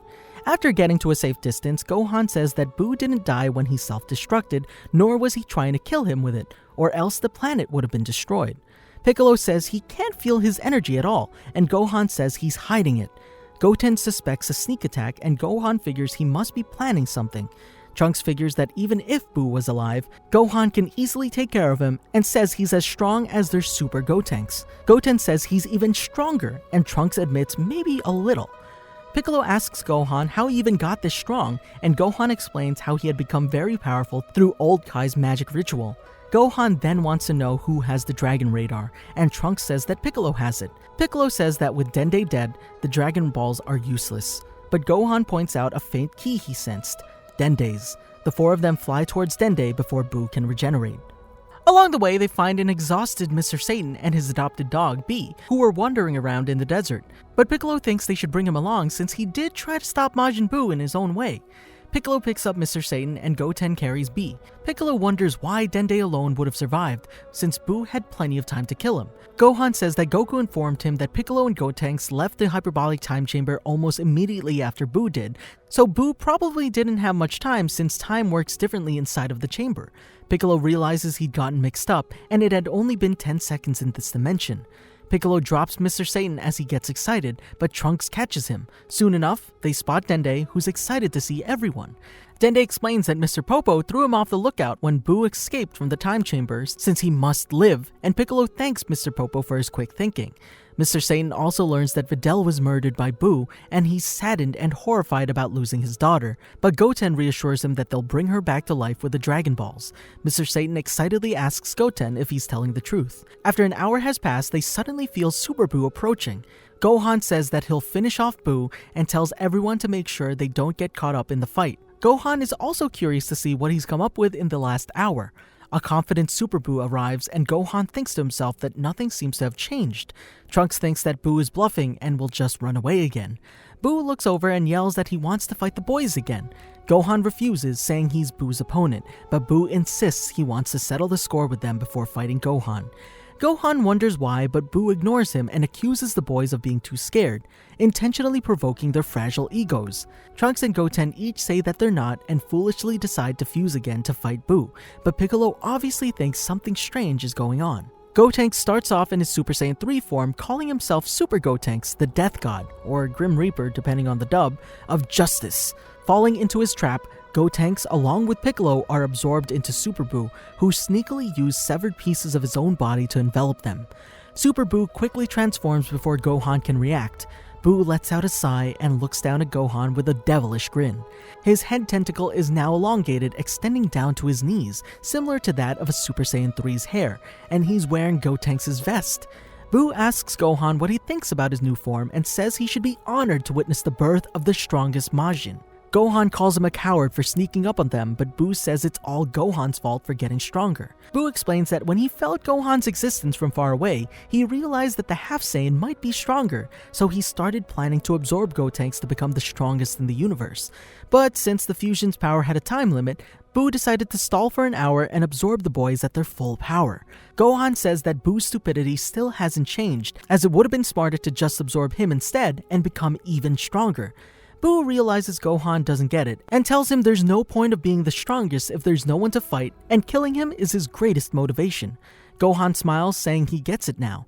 Super Buu says he'll end this fight quick because of Gotenks' time limit. Gohan says that's smart thinking, and Buu was clever to absorb Piccolo as well. As the battle begins, Gohan manages to fight evenly with the new Super Buu, until Buu starts playing mind games with him. Once Gohan gets frustrated, Buu begins thrashing Gohan, all the while using Piccolo's intelligence to continue playing mind games and further torment Gohan. The fight is fairly evenly matched at the start before Gohan starts to tire out, giving Buu the upper hand. An angry Gohan flies at Buu with a kick, but Buu dodges it by leaning back and kicks Gohan into the air before firing 3 of Gotenks' Galactic Donuts at him, tying the Half Saiyan up. Buu laughs, asking what it feels like to be done in by his friend's technique. Buu prepares to use another of their techniques, the Kamehameha, on the trapped warrior, but Gohan breaks free of the donuts just in time to dodge it. Buu is left impressed by his persistence. Gohan hides from Super Buu, but the Majin easily tracks him down and continues to taunt him. Gohan tries to attack, but Buu dodges and effortlessly knocks the Half Saiyan into the ground. Gohan fires a blast at Buu from the rubble, but Buu reflects it back at Gohan. It causes considerable damage to Earth, creating an explosion big enough that it can be seen from outer space. Super Buu then flies underground into the hole created by the blast to find Gohan. Buu says he has 10 minutes and Gohan will continue to entertain him until then. Gohan is sent flying back onto Earth's surface from an attack from Buu and lies on the ground, badly injured. Dende rushes over to heal him as Buu prepares to finish Gohan off. Gohan thanks Dende and returns to his feet, healed. Buu briefly wonders if the shrimp was the one who healed Gohan, but then realizes Gohan didn't get any stronger and says he's delaying the inevitable. Buu sends a Ki towards Gohan, then decides to kill Dende. He sends a blast towards Dende and Mr. Satan attempts to shoot it with his gun to no avail. Luckily, the pair is saved when the blast is suddenly deflected. It's revealed that it was Tien Shinhan who redirected it with a tri-beam. Gohan is shocked, and Tien remarks that Gohan has grown unbelievably, though not as much as Majin Buu. Super Buu charges an attack capable of destroying the entire Earth and dares anyone to stop him. At the last second, however, Goku appears and throws a Destructo Disc, cutting Buu in half and slicing off the end of his head tentacle. Gohan wonders how his father was able to come back to the living world. Buu recognizes Goku from their previous battle the other day. Buu says it's no use if he's come to help as he's a much better fighter than the previous Majin Buu. Goku grins and very confidently tells Buu he's wrong because he has a new special item that'll defeat him, to Gohan's shock. Suddenly, Goku yells over to Gohan and tosses the other Potara earring at him, but Gohan wasn't paying attention and misses it. The earring falls in between some nearby rocks, much to Goku's dismay. Goku tells him to hurry and find it, then put it on his right ear so they can fuse and defeat Buu. However, Buu thinks that fusion would still be useless, but he won't allow them to merge anyway and says that he'll kill Goku first.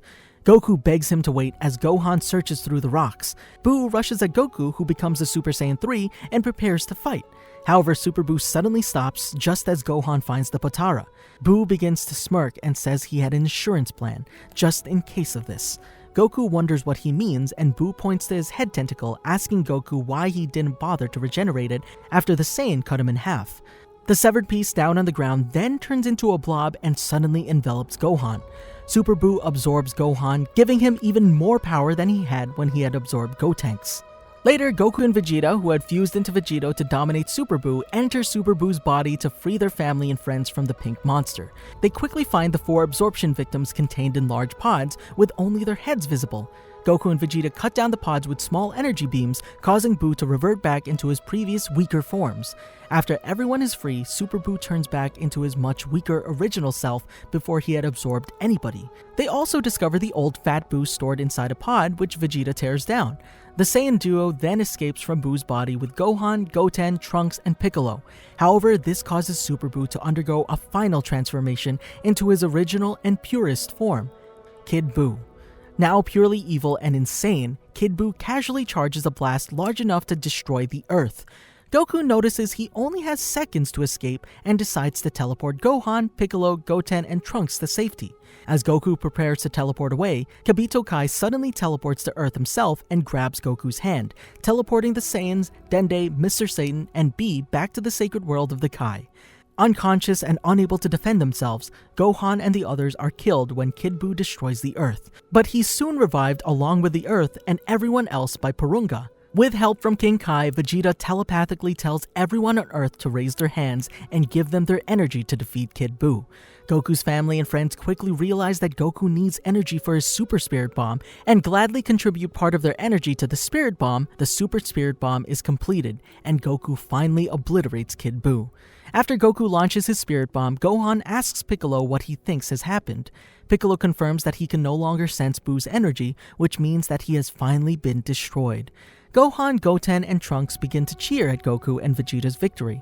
The 4 then travel to the lookout where they reunite with their loved ones. However, everyone is naturally frightened when they see Good Buu. Trunks prepares to launch an attack, but Goku stops him and explains that this Majin Buu is good now. Goku then apologizes to everyone for being gone so long and says that he's alive again because old Kai brought him back to life so he can stay on Earth permanently. After 6 months, Goku uses the Dragon Balls to erase the memories of Majin Buu's rampage from the people of Earth, except for the Dragon Team and their family and close friends. This allows the good Majin Buu to live peacefully on Earth with his new friends. Honestly, this would have been a great ending, but you know what? This all just continues in Dragon Ball Super. God of Destruction Beerus Saga. Sometime after the titanic battle with Majin Buu, Gohan is first seen leaving a bookstore with Videl and wants to become a scholar. He's later seen at his home when Goten and Trunks are giving Videl a wedding gift. Sometime later, Gohan arrives at Bulma's birthday party with Chi-Chi and Videl. While he was there, he gives Piccolo a copy of their wedding picture, in which he blinks right as the photo was being taken. Gohan takes to serving Bulma a drink while she complains about his father not being in attendance to the party. He spends some private time with Videl away from the others and is introduced to Beerus and Whis following the pair arriving to the party, joining the other attendees in clapping for Beerus and chanting his name. When Mr. Satan was blown away by Majin Buu and Beerus, Gohan and Videl try to help him recover. After Beerus is challenged by Buu, who he defeats effortlessly, as well as Gotenks, Gohan decides to get involved and charges Beerus.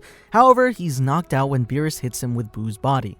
Goku intervenes before Beerus can destroy the Earth, and in the group summoning Shenron, they learn how to create a Super Saiyan God. Gohan joining the other Saiyans in holding hands in an attempt to make Goku into one.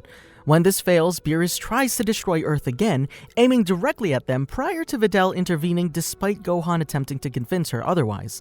After Videl reveals that she's pregnant, Gohan is excited to become a father and argues to his father that her joining them is their only hope, if he ponders if the womb will be enough. Golden Frieza Saga. 6 months later, Gohan's first child has been born and is named Pan, or Pan, whichever. I know Pan means bread and Gohan means rice or meal, so I'm gonna say Pan because that's how you pronounce it in Japanese. Gohan finally becomes the scholar he wanted to be. One time, Gohan returned home and wanted to play with Pan as his alter ego, Great Saiyaman self, but Mr. Satan wanted to play too.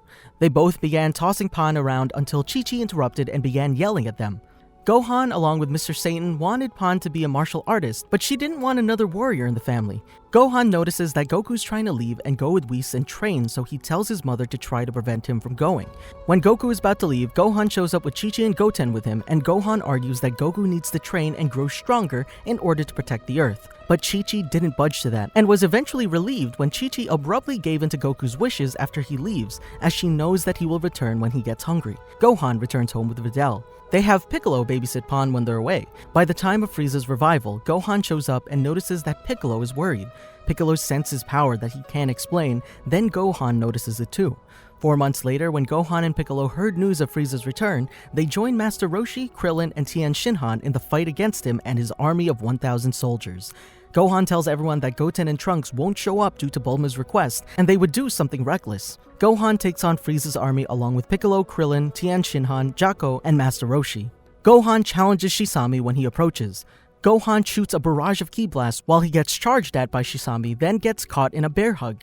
Before Gohan could attack Shisami, Tagoma shoots a ki blast at them and kills Shisami and critically injures Gohan. Gohan's heart stops beating, so Piccolo restarts it by blasting a ki-eye and was given a sensu bean by Krillin. Gohan takes on Captain Ginyu after he switches bodies with Tagoma. Gohan struggles to fight against Captain Ginyu because he hasn't been training to maintain his power. Gohan then transforms into a Super Saiyan and beats Ginyu in several hits, but spares him.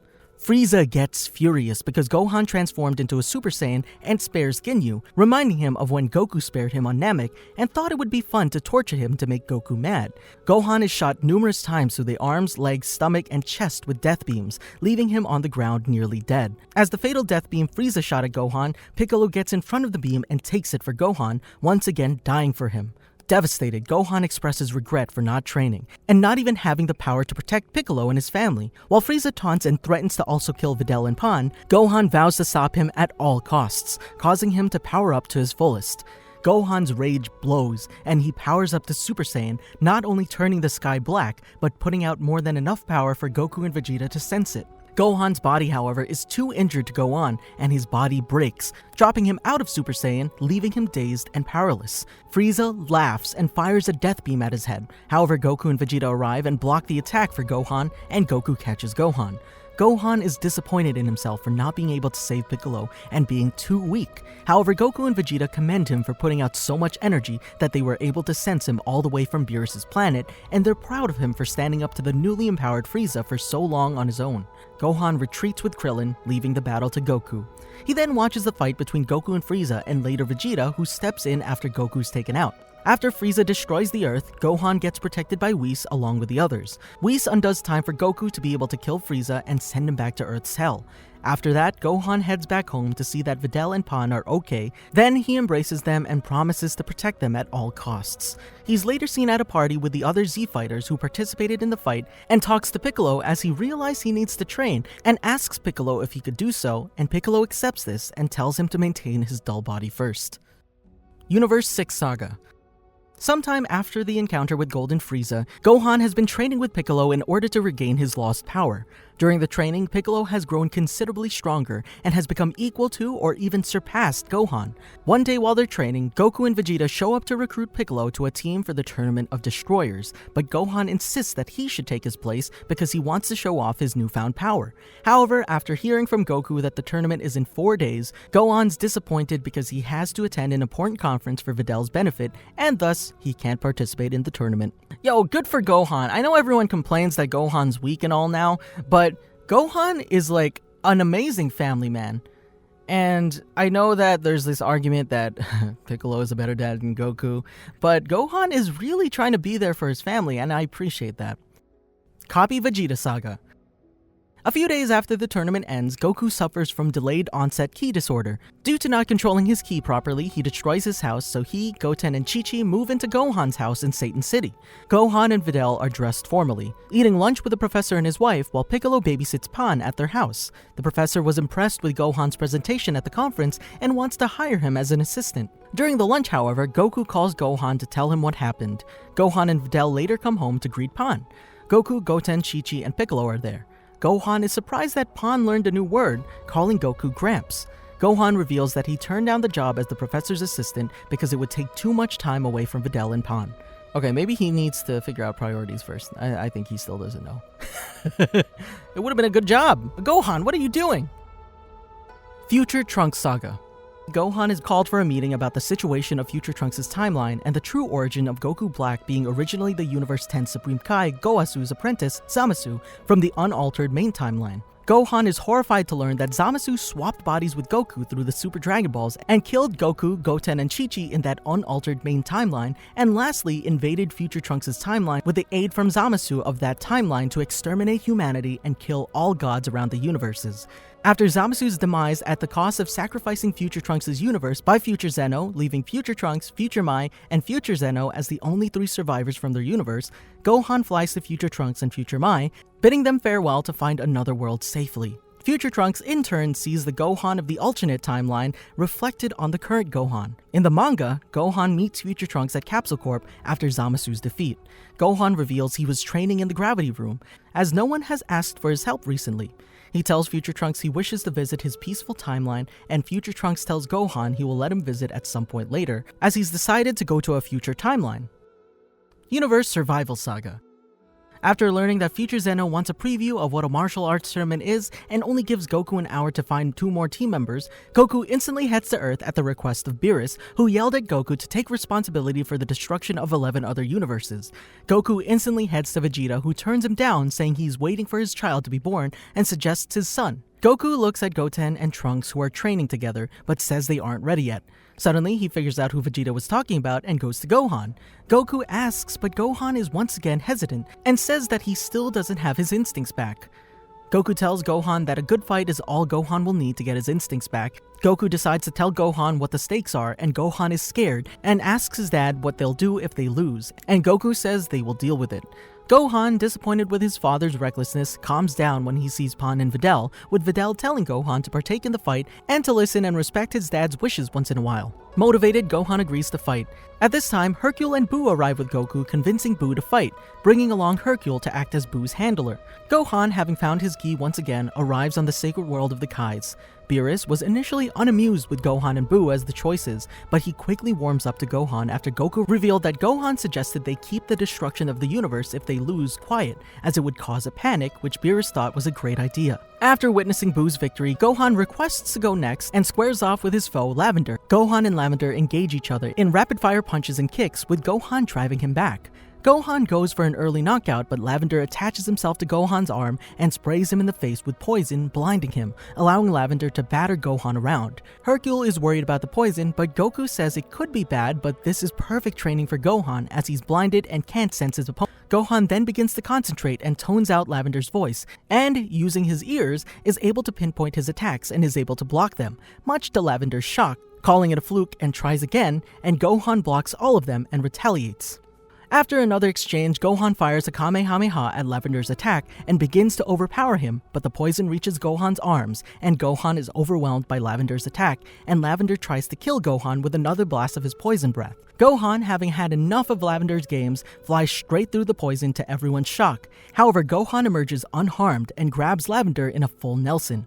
Lavender asks how, and Gohan replies he doesn't need eyesight to grab him at this range, and flies straight up high into the void and turns upside down and flies back down to the arena floor as fast as he can, and pile drive him clean through the arena floor, knocking Lavender out cold.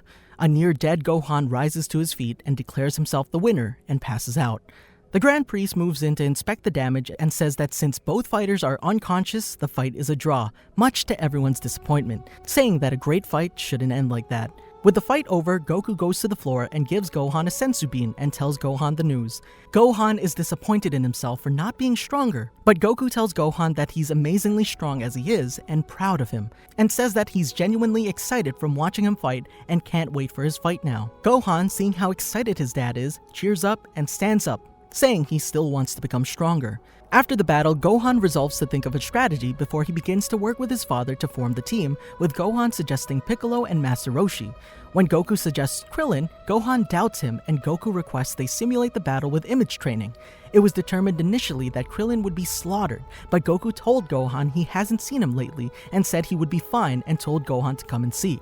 Goku and Gohan go and get Krillin and Android 18, and they both agree, but Gohan wants to test Krillin first under the tournament rules. Gohan was initially surprised at Krillin's increased power, but begins to overpower him, but falls out of the ring after Krillin uses his new technique, the ×100 Solar Flare. Realizing he's still rusty, Gohan heads off to find Piccolo.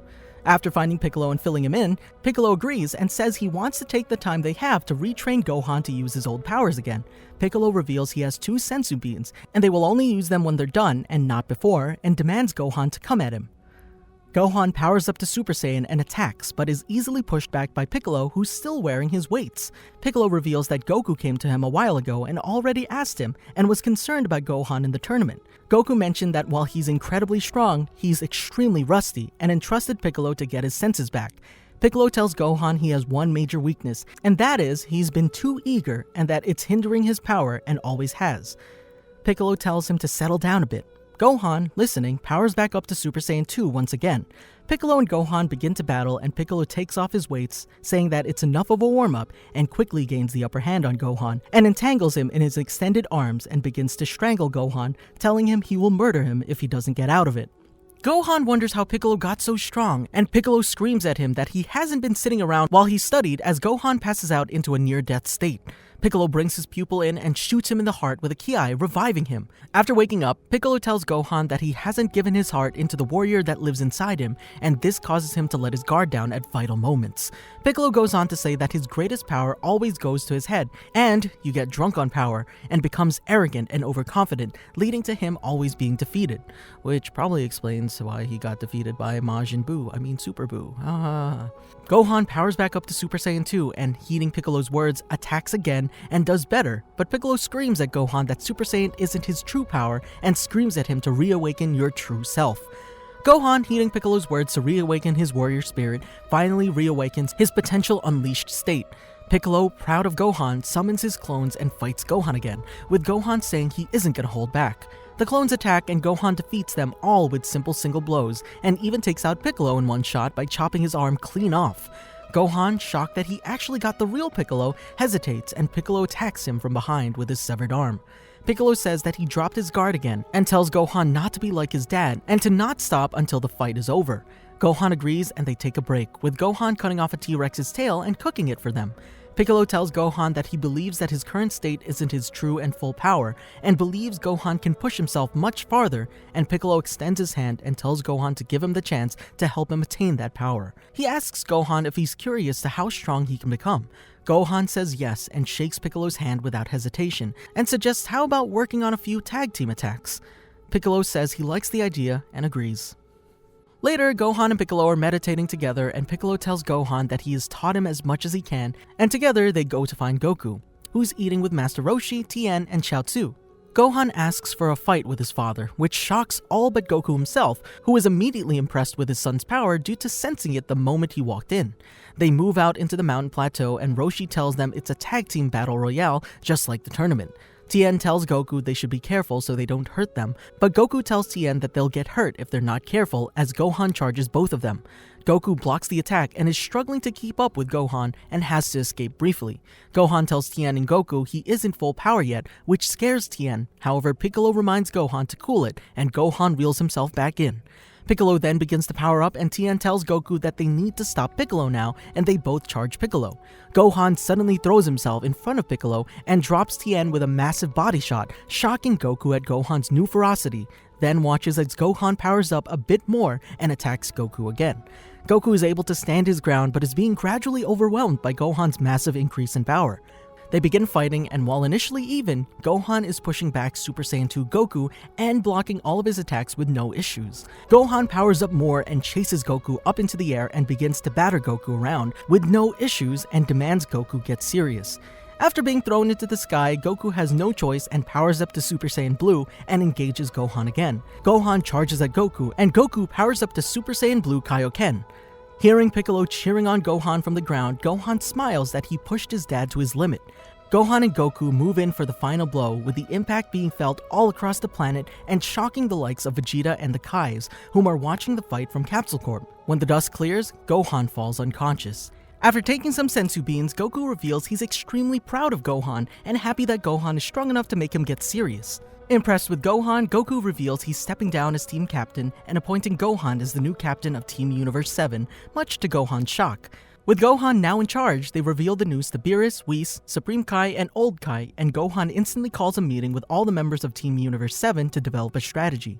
When Buu falls asleep and Goku has gone to try to wake him up, most of the team meets at Capsule Corp, but Gohan decides to tell them the truth about the universe being erased if they lose when Krillin mentions prize money as a reward. Goku suggests they make Frieza as Majin Buu's replacement, much to Gohan's shock, but relents because there's no one else to recruit. When the team is finally complete with 10 members, Whis takes them to the world of Void, where they meet the warriors of the other universes. When the tournament begins, Gohan goes over his battle plan with everyone, which is to stand in a circle and fight as a group and using teamwork. Vegeta protests, calling it boring. When the fighting begins, Goku, 17, 18, and Vegeta all run off instantly. Frieza walks off also, but calls Gohan's plan interesting and nice, but wants to get involved with the chaos. Gohan, along with Beerus, protest, but Roshi calms Gohan down quickly, telling him he shouldn't be shocked that those four aren't following it. Gohan regains his composure and stands with Tien, Krillin, Piccolo, and Roshi and fend off an attack from Universe 9 using teamwork. Gohan's plan appears to work, despite Tien, Roshi, and Krillin being far weaker than the Universe 9 attackers. After Universe 9 is erased, Gohan is just as shocked as the other fighters. Gohan reminds his teammates to not go all out, and that as long as at least one of them lasts to the end, they will all be victorious. While wandering, Gohan is attacked by Botamo and attacks. Botamo initially mocks his attempts when Goku arrives to watch the fight and questions what Gohan's doing.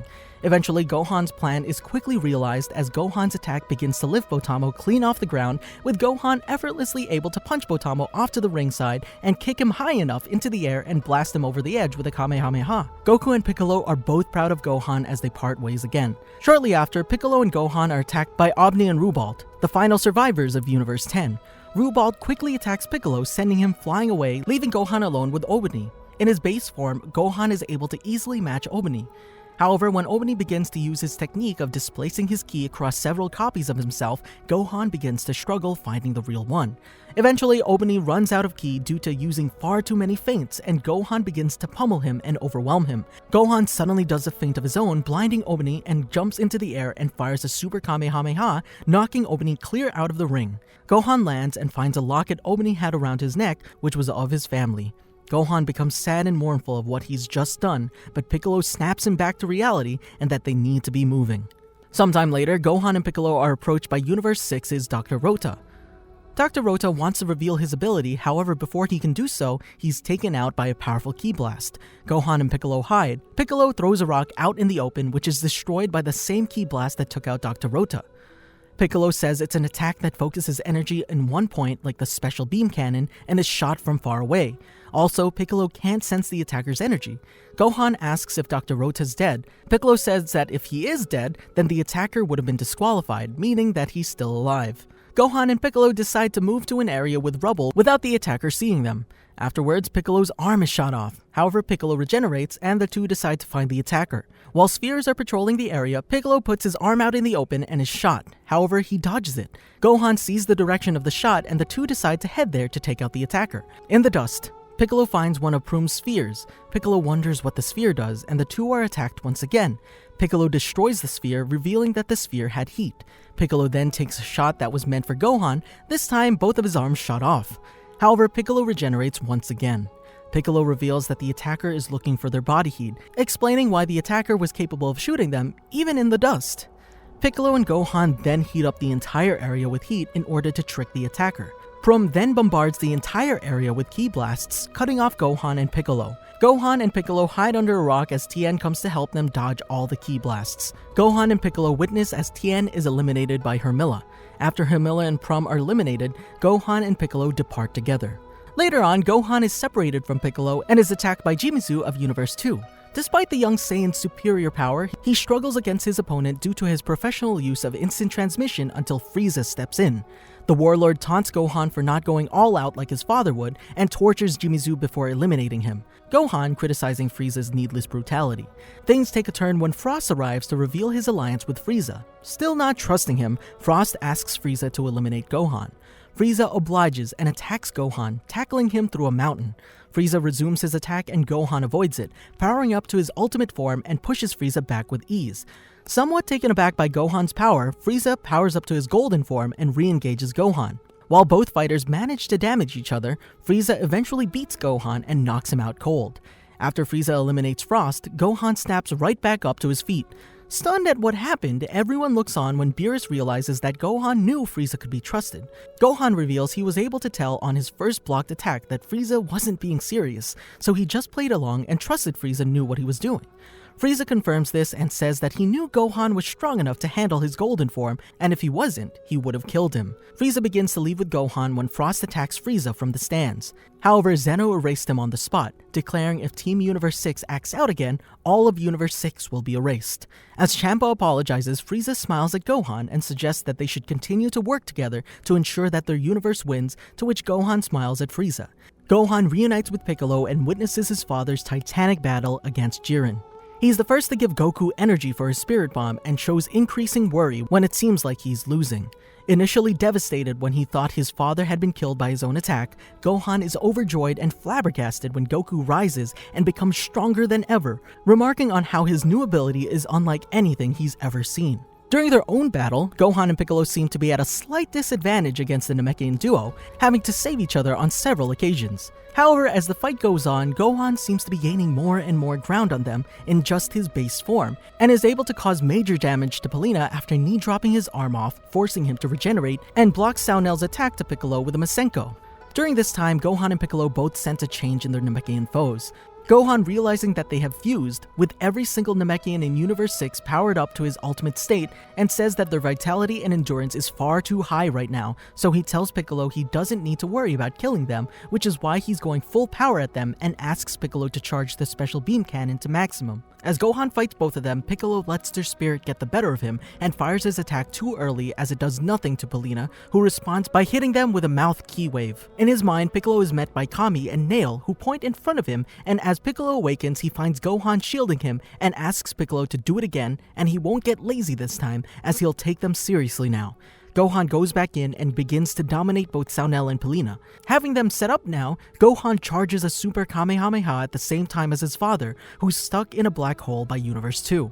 Saunel is overwhelmed by the blast, and as a last resort, Palina fires another mouth wave at Gohan to save themselves.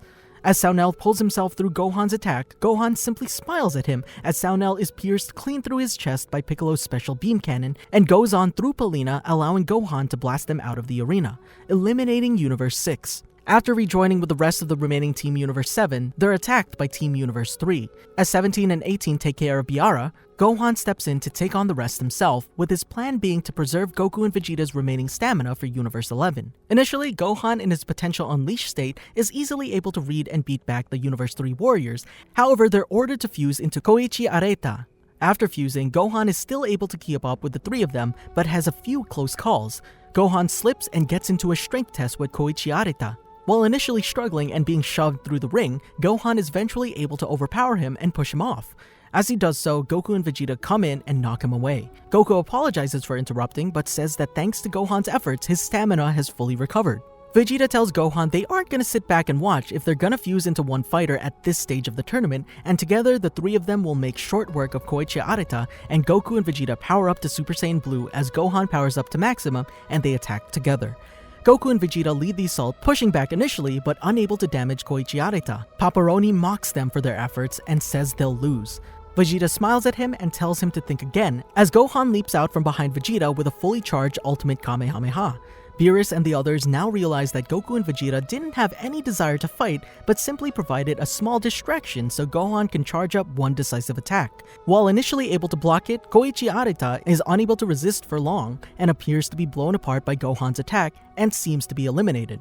After powering down, Goku compliments Gohan on doing a great job finishing it as Vegeta smiles at Gohan, proud of his efforts, as well as Beerus even giving Gohan a show of respect by calling him by his name instead of boy or kid.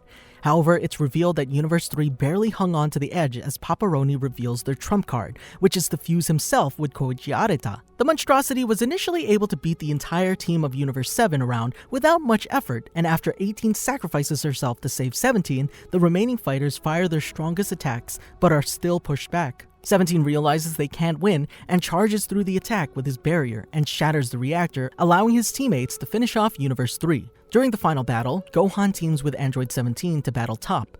The pair have difficulty facing the Pride Trooper and struggles to find rhythm as teammates.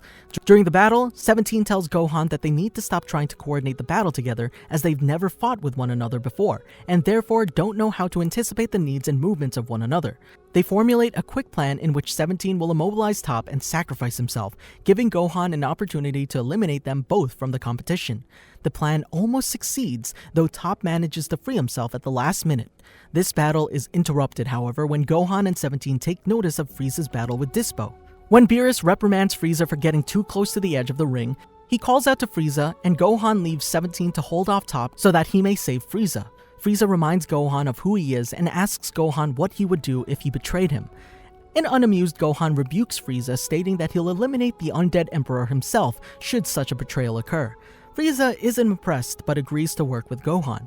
With his maximum speed, Dispo is able to dodge Gohan and Frieza's onslaught of attacks. However, Gohan shocks himself when he realizes he's actually capable of seeing his movements, something Frieza is not able to do. Realizing this, Gohan orders Frieza to trap himself and Dispo in a cage of light so Dispo can't move so much.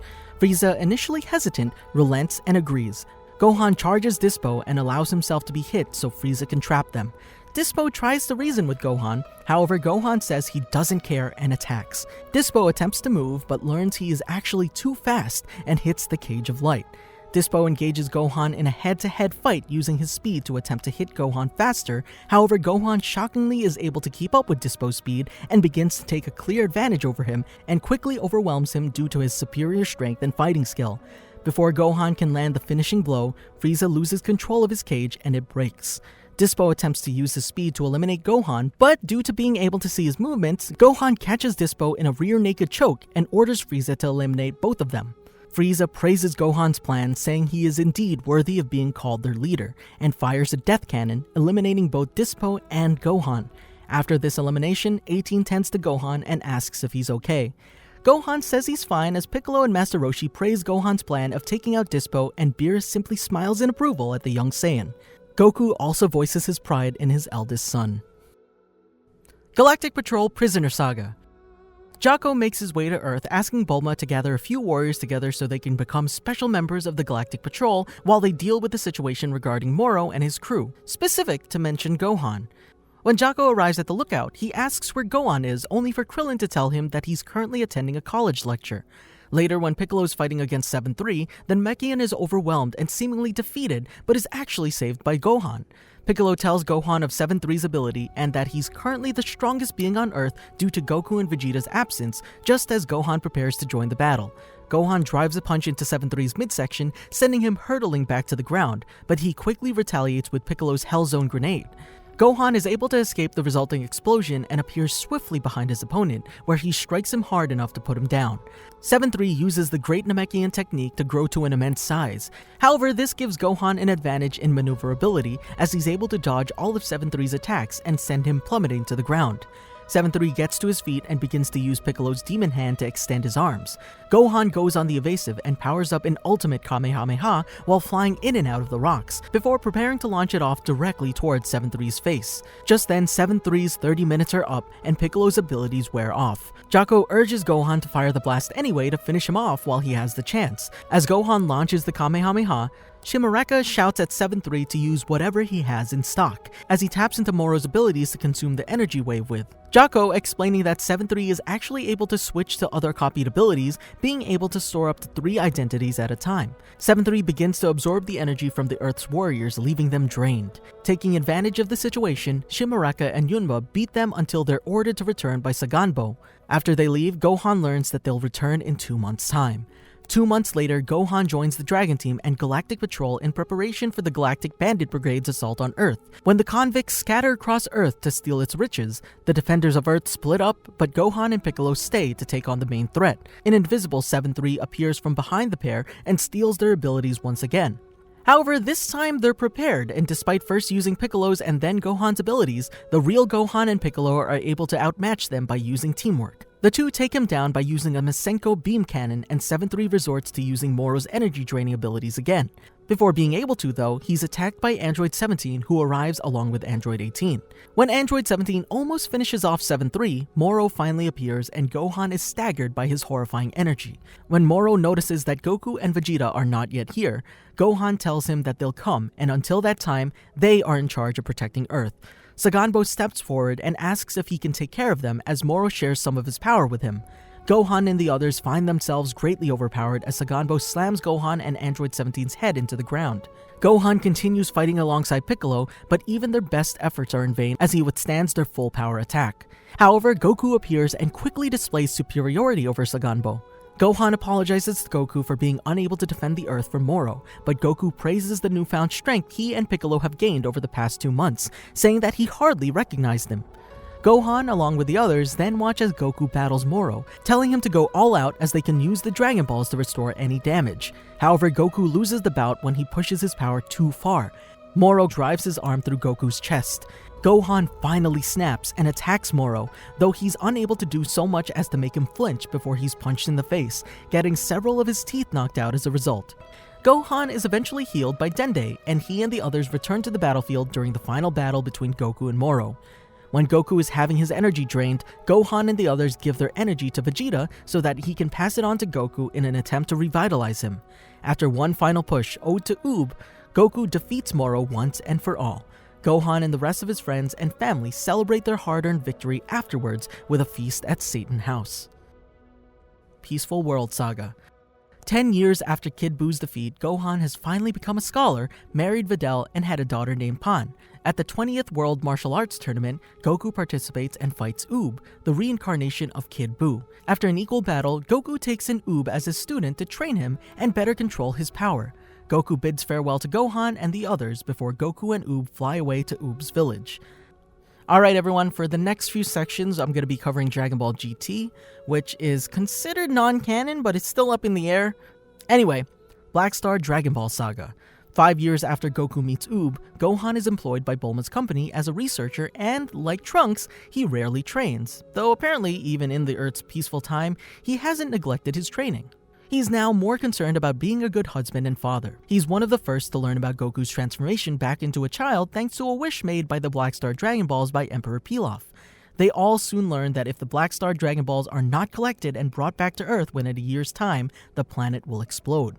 Gohan, along with the help of Bulma and Videl, works on the spaceship used for Goku, Trunks, and Goten, later replaced by his daughter Pan, to go hunt the Black Star Dragon Balls.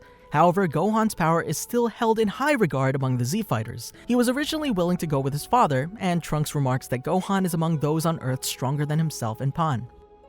Baby Saga. Gohan is later seen again visiting his mother and brother at Capsule Corp with Videl. They tell Chi-Chi that Goten got into a fight somewhere with Baby over at Satan City. Goten returns shortly after, now under the control of Baby. Baby immediately realizes that Gohan is stronger than Goten and could be a little more sufficient body to help him infect Vegeta. Gohan also realizes something is not right with his brother. The two get into a little fight and decide to settle at a remote location. Baby-possessed Goten immediately plays the offensive against Gohan, trying to force him to power up, making it easier for him to take over Gohan's body. Gohan refuses to do so, realizing that if he uses enough energy, he could hurt Goten. The baby-possessed Goten then powers up to full strength, cornering Gohan. Having no other choice, Gohan powers up to a Super Saiyan. Baby uses this opportunity and easily takes over Gohan's body. Baby tests Gohan's power by attacking Piccolo in the area. Now with Gohan under his control, Baby seeks out his true target, Vegeta. Baby-possessed Gohan locates Vegeta and fights an even battle with the Saiyan Prince. The fight is soon interrupted by the arrival of Goten, who Baby left an egg implanted inside of, rendering him under his control. With the help of Goten, one of Baby-possessed Gohan's attacks pierces Vegeta's skin, which Baby takes the opportunity to liquefy himself and enter Vegeta's body, gaining control of a more powerful host. However, just like Goten, Gohan has an egg implanted inside of him by Baby, bringing him under control of the Tuffle parasite. Later, when Goku, Pan, and Trunks return home from outer space after collecting the Black Star Dragon Balls, Gohan and Goten appear at their house and transform into Super Saiyans to immediately fight Goku and Pan. Gohan even promises to kill Pan and fires an energy blast at her. However, Goku blocks the attack and the explosion knocks him and Pan down to the ground, rendering Pan unconscious. This angers Goku and he fights at full power, allowing him to gain the upper hand against the controlled Gohan and Goten. However, before Goku fires his Kamehameha at Gohan and Goten, Mr. Satan and Majin Buu show up and explain what's happened. After being purified by the sacred water by Kabito Kai, Gohan, along with Goten, Trunks, and Pan, help restore Goku's Super Saiyan 4 powers. Eventually, Goku manages to defeat Great Ape Baby, forcing the Tuffle parasite to flee from Vegeta's body, returning him back to normal. Baby then tries to escape in a spaceship, but Goku fires a powerful 10 times Kamehameha up at the spaceship, blasting it to the sun while Baby was inside and killing the Tuffle for good. Later, Gohan helps in evacuating the population of Earth to the new planet Plant before Earth's explosion. However, when Goku teleports back to Earth to get a little boy who was left behind during the evacuation, Piccolo suddenly appears, saves the boy, and gives Goku enough energy to teleport back. However, he chooses to share the same fate as the Earth. Moments before his death, Piccolo has a telepathic farewell conversation with Gohan. He tells him that he chooses to remain behind as his death would cause the Black Star Dragon Balls to be eternally turned to stone. This way, no wishes from the Black Star Dragon Balls will be made, saving the Earth from a future disaster. Gohan bursts into tears and pleads for Piccolo to come with them, and tells him how proud he is of Gohan for how he's matured and the amazing potential he had displayed over the years. With the conversation over, Piccolo says his final goodbye to Gohan, who screams Piccolo's name in devastating sadness as his mentor is blown up along with the Earth. The Earth is restored back to normal and everybody is back on it. Gohan says to Goku that he still misses Piccolo, but his father comforts him and says that he misses Piccolo too, cheering him up. With that, Goku and Gohan are happy that Earth and its inhabitants are safe for now. Super 17 Saga. A year later, Gohan observes the 31st World Martial Arts Tournament with Videl and Krillin, while Goku fights in the Junior Division, and Pan, Mr. Satan, and Majub compete in the Adult Division. Sometime afterwards, along with his friends, Gohan fights the villains that escaped from Hell. He mainly battles a revived General Rildo, saving Pan and Mr. Satan from him. He and Rildo have an evenly matched fight before Rildo unexpectedly uses his metal breath to turn Gohan's right arm and left leg into metal. Hold up, is this where Full Metal Alchemist gets its inspiration? Anyway, Gohan is nearly killed but was saved at the last minute by Majub. Along with Goten, Trunks, Vegeta, and Majub, Gohan battles against Super 17, even firing an incredible Kamehameha attack at the android to no effect because Super 17 absorbs it. Gohan is the first to be knocked out. He's saved along with the others by Goku, who, with the help of Android 18, eventually kills Super 17 with a Dragon Fist, followed by a mighty Kamehameha. Shadow Dragon Saga. This arc was pretty cool. Honestly, Dragon Ball GT had really good ideas, but maybe it wasn't executed so well. Anyway, Gohan, along with the rest, learns that thanks to the several wishes made to the Dragon Balls over the years, negative energy has overflowed, turning the balls evil, causing 7 powerful shadow dragons to emerge from them. Pan and Goku are successful in hunting down and killing most of the dragons, but are no match for the powerful Sin Shenron. Gohan, Trunks, and Goten come to the rescue and revive Goku's energy, while Majin holds off Sin Shenron. Shenron is, however, relentless at killing Goku, and tries his best to stop the repowering. He's even successful in landing a devastating blow on Gohan. Sin's efforts are in vain though, as the three are able to restore Goku's energy. Goku, now at full power, is more than enough to beat Sin Shenron. But things go for the worse when Sin absorbs all 7 Dragon Balls and transforms into Omega Shenron. Not even Goku is able to comprehend his power. The situation changes when Vegeta arrives and absorbed Blitz waves from Bulma's new machine to help him achieve Super Saiyan 4.